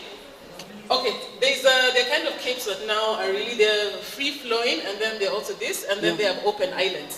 So that's another option. You'll show me where they're bought. I will. We are friends now. Yes. Yeah. You should have worn that. What you do as a demonstration, there's a question. Oh, yeah. Sorry. Yes. I'm not so sure whether unbuttoning her blazer would make a difference in terms of the look. So in my view, unbuttoning the blazer gives her a more relaxed look, and so can go for anything, whether it's an official meeting or a breakfast like this. What are you more comfortable wearing? Closed or open? Either. So let's leave it open. Okay. So it's a relaxed Saturday. Thank you. There's a question I see at the back over there. Come in front. Eh? It's good when she comes here and she asks so that we can demonstrate with her.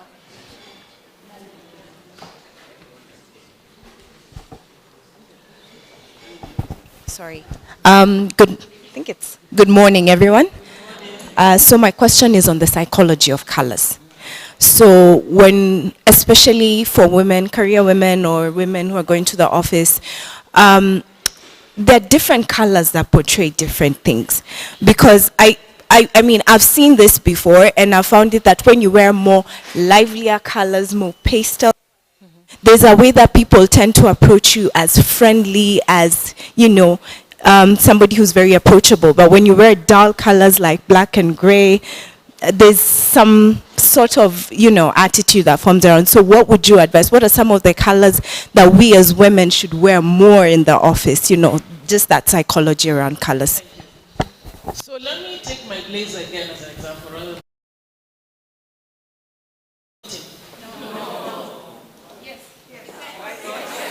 It's a question for me. It depends. Depends on the industry. If I'm sitting on the board, okay, so if I'm sitting on the board of music rights, right? Would you wear this for a board meeting? If I'm sitting on the board of Kenya County government. No, you can't. Not public sector. Not public sector. Not public sector. So, where is the board meeting? The board meeting is at Serena. So let me put it this way. That is where colors come in, because where, what, how, what, when. Right? The best thing I tell, because I also do a lot of corporate training on image, is a lot of colors depend on your situation and your career and where you are. So this for me, for a meeting, creative, as a creative, I can wear it. But if I was going, let's say, to State House for a formal creative meeting, I would not wear this. I would go for a more solid color. First of all, I would wear this print. I'd go probably for a black or a blue, or maybe those kind of colors. Because certain colors call for different seriousness depending on the situation that you're in. So to answer that question, depending on your profession and the environment, that's where colors come into play, right? Because again, a lawyer wearing this on a regular day to court would not work. So environment, position, what you're doing, that's where color comes into play. That's the best way to answer that question, depending. I don't know if you have any answers or if you have anything further. There's a question here I have, which is written, but written on the opposite side. So before I ask it, I'll give the mic to one question from this side.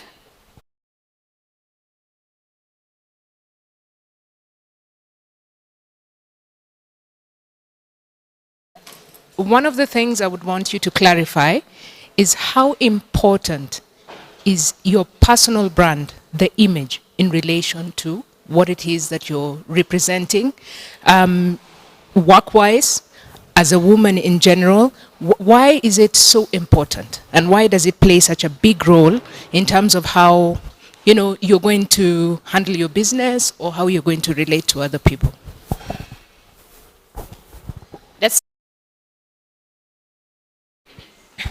Thank you, Lady Captain. I like the way you're giving us the flexibility, because some of these things, there is no one size that fits it all. It depends with personality, sometimes even your mood. But my question is about the eyelashes, the fake ones, and the eyebrows, the microblading. And also the eyelashes, is it better to use a gel or where we put small one by one, and then the size, which is formal, what occasion, those kind of things. Because sometimes we see even in a meeting somebody trying to fix their eyelashes that are dropping.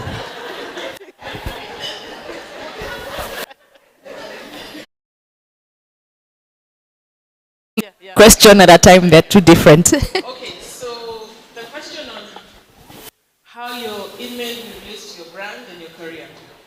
So I like to give practical examples. So this session began today at 9 a.m. What if I walked in here at 12:30, coming for this session, in a pair of ripped jeans, tank top, chewing gum, and sunglasses? I'm like, it's Saturday, I was out last night. I mean, it is what it is. See, I'm here. What would you think of me? Joker? Arrogant? Not serious. Not serious about this in life generally. You see how already those are first impressions. They say it takes a second to form an impression on someone, and first impressions are last impressions. That is how important your personal brand relates to you as a person and where you work. So for me, I can't afford you to be late. I can't afford not to dress up and show up. This is my brand. And for everyone, in whatever situation you're in, you must always think about, what am I communicating? They call it the non-verbal communication. Because all those things that I've done, coming here late, the way I'm dressed, doing my gown, you'd already be like, she's not serious. So your personal brand and where you work in your career, they are one. Another example is just like how there's a certain, let's say there's a person called Jack, who's Saturday afternoon is jumping on top of trees in Olepolos and throwing beers on everyone. They'll say that's Jack of whichever company. See how they're closely related. So personal brand, corporate brand, yeah. So you wear your personal brand. Yes, you wear your personal brand throughout. Your personal brand, like I don't switch off my brand at 9 p.m. tonight and then switch it on at 6 a.m. tomorrow. It's throughout. You're constantly on show. So I'm not saying that you can't be relaxed and dress relaxedly. Obviously you can. But you need to be conscious about the things you're doing and the decisions you're making, because well, these days everyone is a journalist. Look, see how many phones are here? How many people are recording? Everyone's a journalist. Yes. Now the second question was about the lashes, and so again, I am not a makeup artist. I'm more into styling and fashion. But I'll just say there's some lashes that put on that I've seen some that are almost, I don't know, 2.5 inches, where you don't even know if, are you there? Where are you? I can't see you. So we also need to be practical about the lashes, because I always tell people, you know, lashes can be cut. They come in long, but you can actually trim them. So in terms of the ones and all, I think that is more of, what is your image? What are you trying to portray? What are you going to communicate? The great thing now, we are going to just wear and then you can strip them off, right? But also we have to be careful about how it's put on, because you don't put them on properly, then a lot of people get, infections. Yeah, if it's not put on correctly with the correct glue, hygienically done. So I think in terms of the lashes, it needs to be practical and what works for you. And we need to be able to see you as a person and talk to you in your eyes, not look for you in between. That's the practicality of the lashes. Is there any other questions? There's one at the back.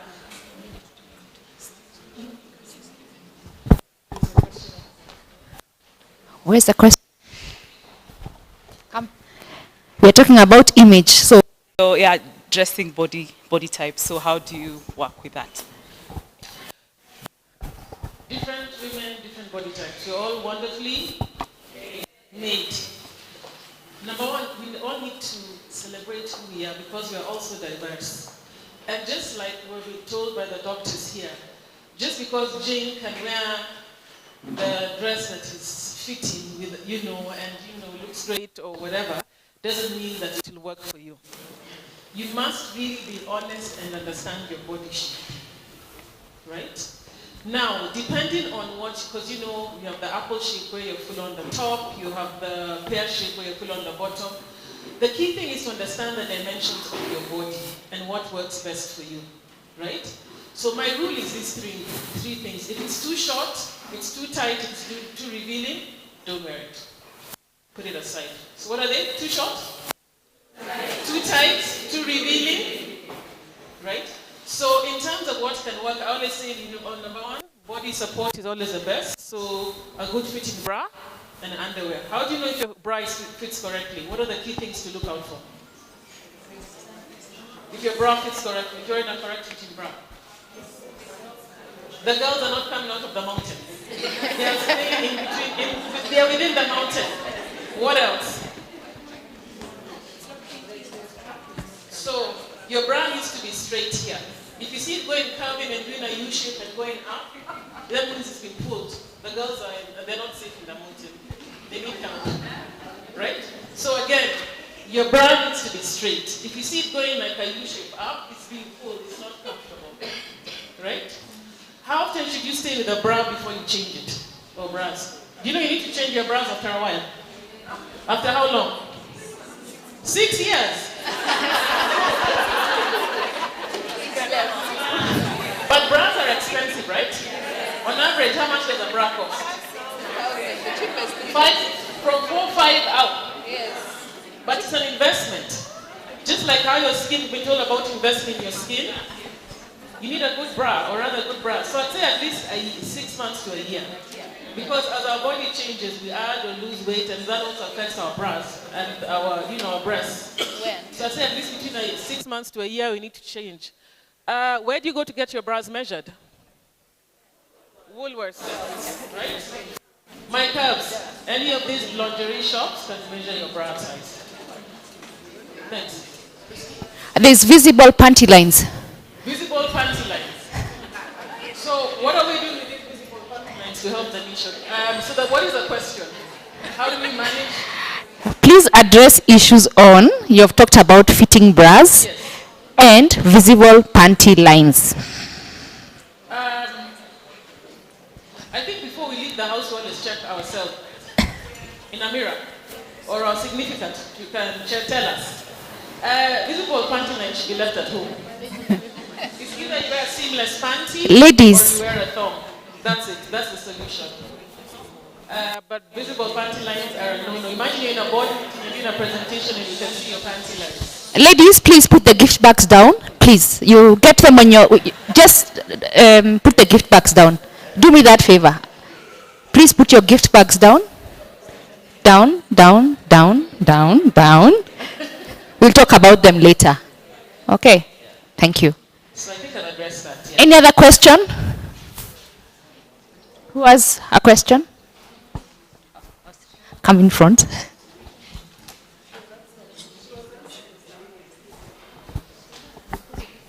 Then I finished about the panty lines. Let's do this one. We'll take it.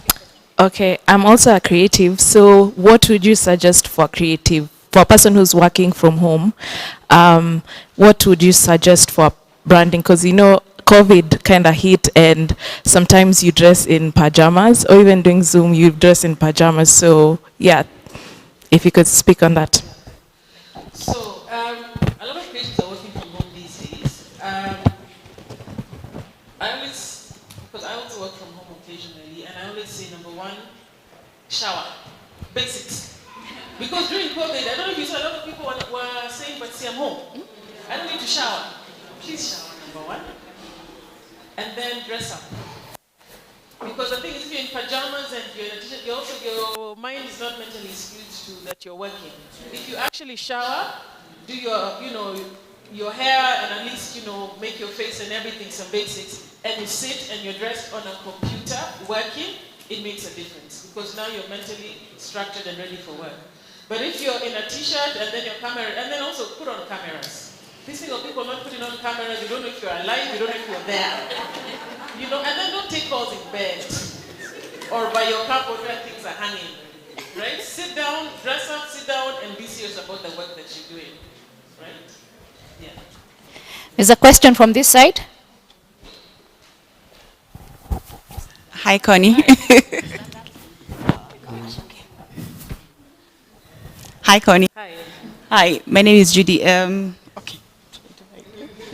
Hi. What does it mean when someone tells you, dress your age? I'm 46 years old. I love dressing. You see there, she's dressed. I love my nice fitting dresses, and I know I look good in them. The thing is, I have a daughter who is over 25. So sometimes we will walk together, we're wearing almost the same thing. We look good when it's not too tight, as you said. If it's too tight, if it's showing too much body, that's a problem. So I believe that is for everybody. But sometimes I'll dress like the way she's dressed. We are walking, we look almost the same, we are almost the same size. And then someone will be like, we need to know the difference between the mother and the daughter.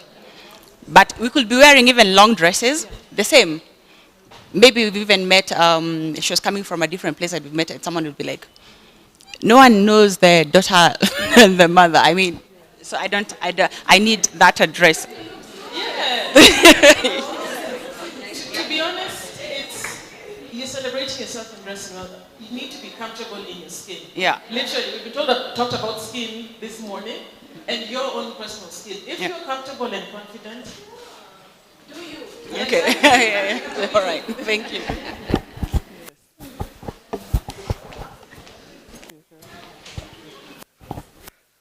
Good morning. My name is Lucy Nderito. Yes.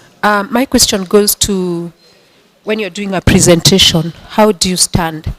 And when you're having a sit-down discussion, there are times when you'll cross your hands, you'll cross your legs. maybe you can address that on what message it actually relays to your audience. So when you say presentation, what would you want to know? Is it where to stand, how to stand? Maybe I need to understand the question better, yes. Like for instance, when you're... Come here and then because that's part of the question is the presentation, yes. Okay. For instance, when you are presenting to us, there are times you are in high-heeled shoes, and more often than not, it becomes uncomfortable. So you want to balance. So you see? So is it left leg in front, or right, or how do you make the balance? Okay. So number one, for presentations, you need to wear things that you're comfortable in. If you're wearing 6-inch heels that you won't last more than 20 minutes, don't wear them. So when I'm doing presentations, personally, I always would like to do shoes that have a bit of a width, like what I have on now. They have a bit wide. So it gives me support, because sometimes I'm standing for 2 or 3 hours teaching and training. So when I look at my outfit, it needs to be something that is easy, that I can move around and I'm comfortable. I don't wear things that are too tight where I'm trying to stand behind and then present there, then it becomes another, right? Yeah, so I'm very conscious about what works for me and what is not destructive to other members who I'm presenting to. I have to be very conscious about the audiences who I'm presenting with. In terms of how I stand and all, so long as I'm talking and I'm making eye contact with people, it doesn't really matter whether it's left or right. But the most important thing is to connect with people and engage them and keep them interested in what I'm saying. That's it. In terms of my hand gestures and all, again, it's a very personal thing. I can use my hands as I talk because I like to engage, but some people like to stand. What you don't want is someone standing. Imagine if I was here the whole time and I'm standing here the whole time. My name is Connie, so I'm doing another. If I don't engage, I need to engage and be open to people. So long as this, and by engaging, I use my hands, and that's how I'm able to connect with people. Please come in front and ask your question. We'll take another 2 questions, and then Connie will wrap it up.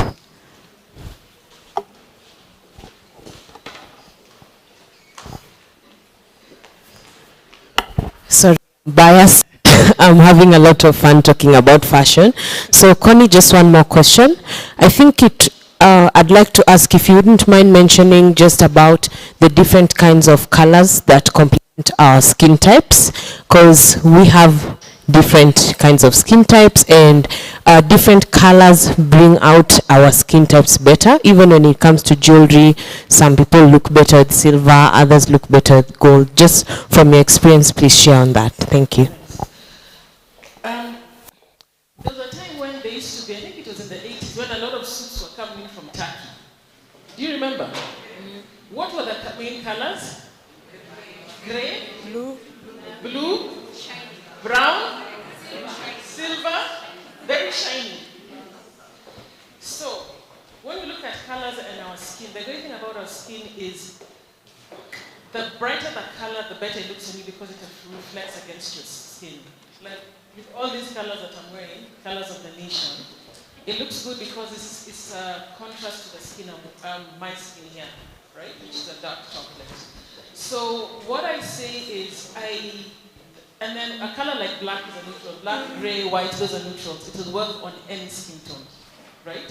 So in terms of what color really works specifically for which skin, that would, I'd have to do a color analysis on a person, individually, and just tell you, because it's more just like how skin, you have to do an analysis. Color is the same. But what I'd say is the brighter the color, it will always work against our skin because it's a contrast. That's a given. Now, in terms of what specifically, if it's red, we have red, we have different tones of red. Bright red, mid-red, you're getting into darker reds. That I would have to do a one-on-one consultation with a person. But just know that contrast colors, in terms of the brighter the color, the better, because it contrasts against our skin. Jewelry in terms of colors and all, again, really depends on your outfit and what you're wearing. Silver gold can work for any skin tone. So now it's about the outfit. Like you see, for mine, I'm gold with brass. These are different shades of brass, and it works. So that's what I'm saying. In terms of now specific colors, like, as you would have to do an analysis on an individual and tell them this is what can work for your skin. So I'm just giving a general overview. Yeah. In respect for your time, we would like to close this off, unless you allow us to take one more question. Are you okay, ladies? Can we take one more question from somebody who has not asked a question? Please come in front.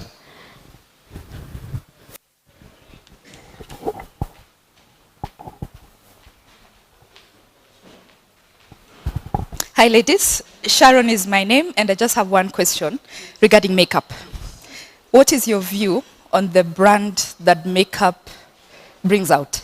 Especially the bold, I think the ladies here are very mild on makeup generally, but there's sometimes the makeup is quite enhanced, is very evident, and you can actually see it when you see this color of the skin and you see the color of the face very different.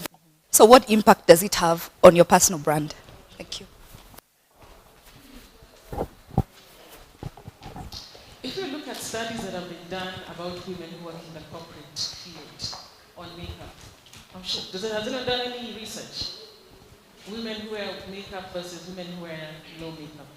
Has anyone done any research? So, apparently it shows that women who take time, at least you put some effort into their overall look. So it could be your eyebrows, your lips or anything. Appear, note the word appear, to be more competent in the work that they do, as opposed to the women who do nothing. So you know you look up Kigafla, let me just go to that. You know I call it waking up Kigafla and going. As opposed to just taking 2 minutes to look into the mirror and just say, let me just put at least, do my eyebrows, put some color. So those two things. So in terms of, obviously you don't want to do makeup days. You know, our West African sisters, they are really heavy on very heavy makeup, but East Africans are not like that.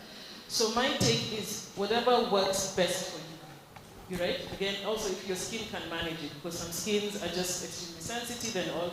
But I think the key thing is to take and invest in yourself and do something. Whether it's your eyebrows or a lip balm, just do something before you leave your house and face the world each day.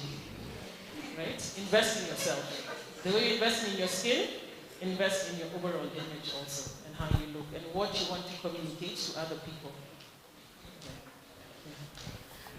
Okay, Connie, I think you can wrap it up, and we shall not take any more questions. So please, after, when we finish, you can engage everyone on a personal level, but I'll ask Connie if you have your last parting shot.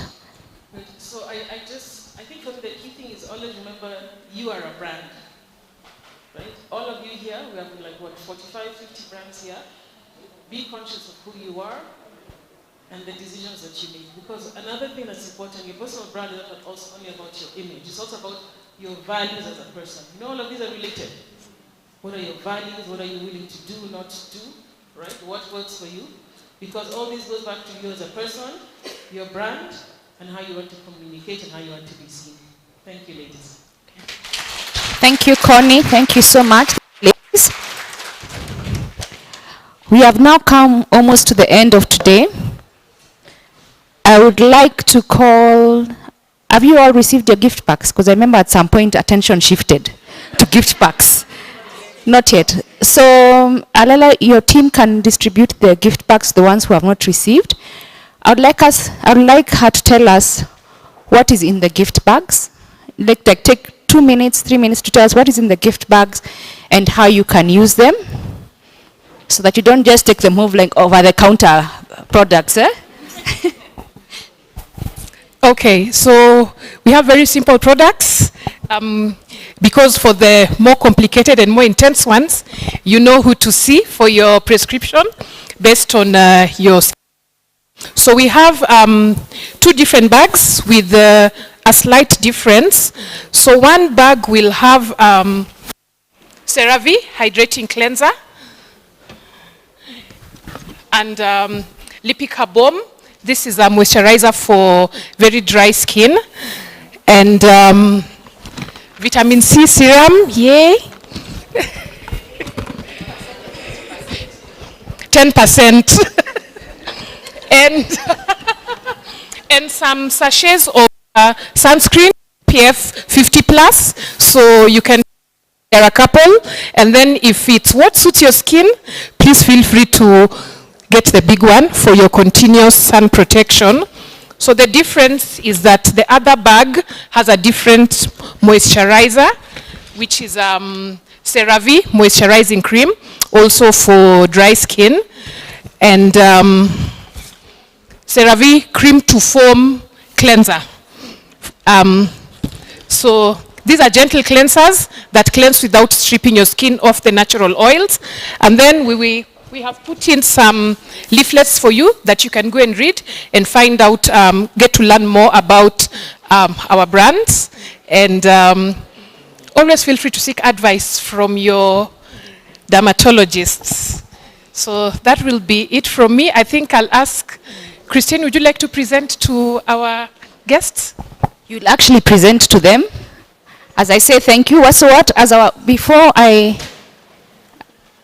give my last words, I'll ask Alela to give the panelists, the moderators, okay, you're the moderator, so you can't give the moderator, but the panelists and Connie a gift bag so that you know what is going on out there also. Yeah.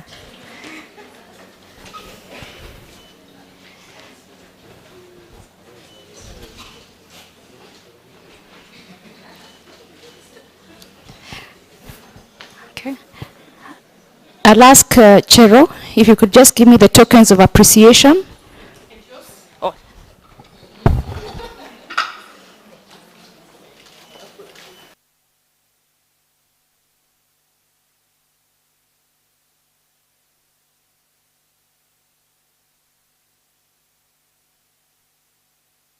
So I'll start with the moderator. If you could please come, Alela, would like to give you something, just to appreciate what you've done for us in terms of moderating the breakfast conversation. We truly appreciate, and we want to say thank you.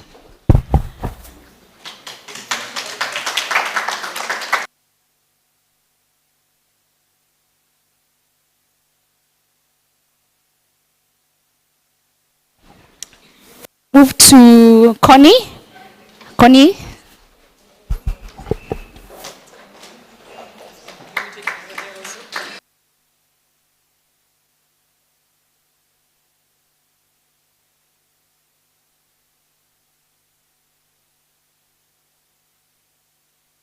We move to the panelists. For today, I would like to thank them so much for their valuable knowledge as panelists. I'll start with Dr. Carol, then I'll move to Dr. Hashim, I'll not try and say your second name, and Dr.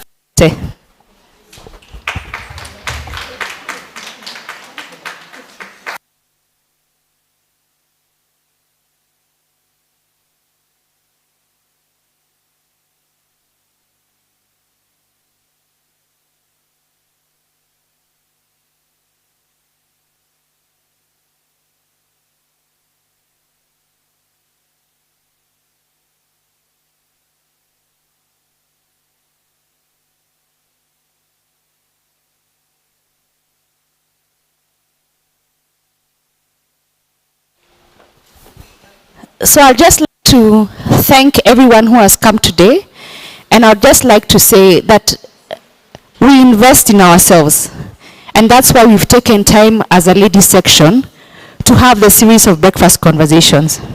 So you being here today is actually part of building your brand and building the brand we want for you for the whole year. So we'd like to just mention 14th of October we have another breakfast conversation that will be on savings and investments. So you're welcome to join us 14th of October. Please diarize. You have your gift bags, and I've said thank you to everyone. Thank you ladies for coming. Thank you gentlemen and any other gentleman who is in the room. Thank you for being present. I cannot thank you more than enough. This is Royal Nairobi Golf Club. I'm Christine Mafenge, the lady captain. Well done ladies. God bless you all. Thank you.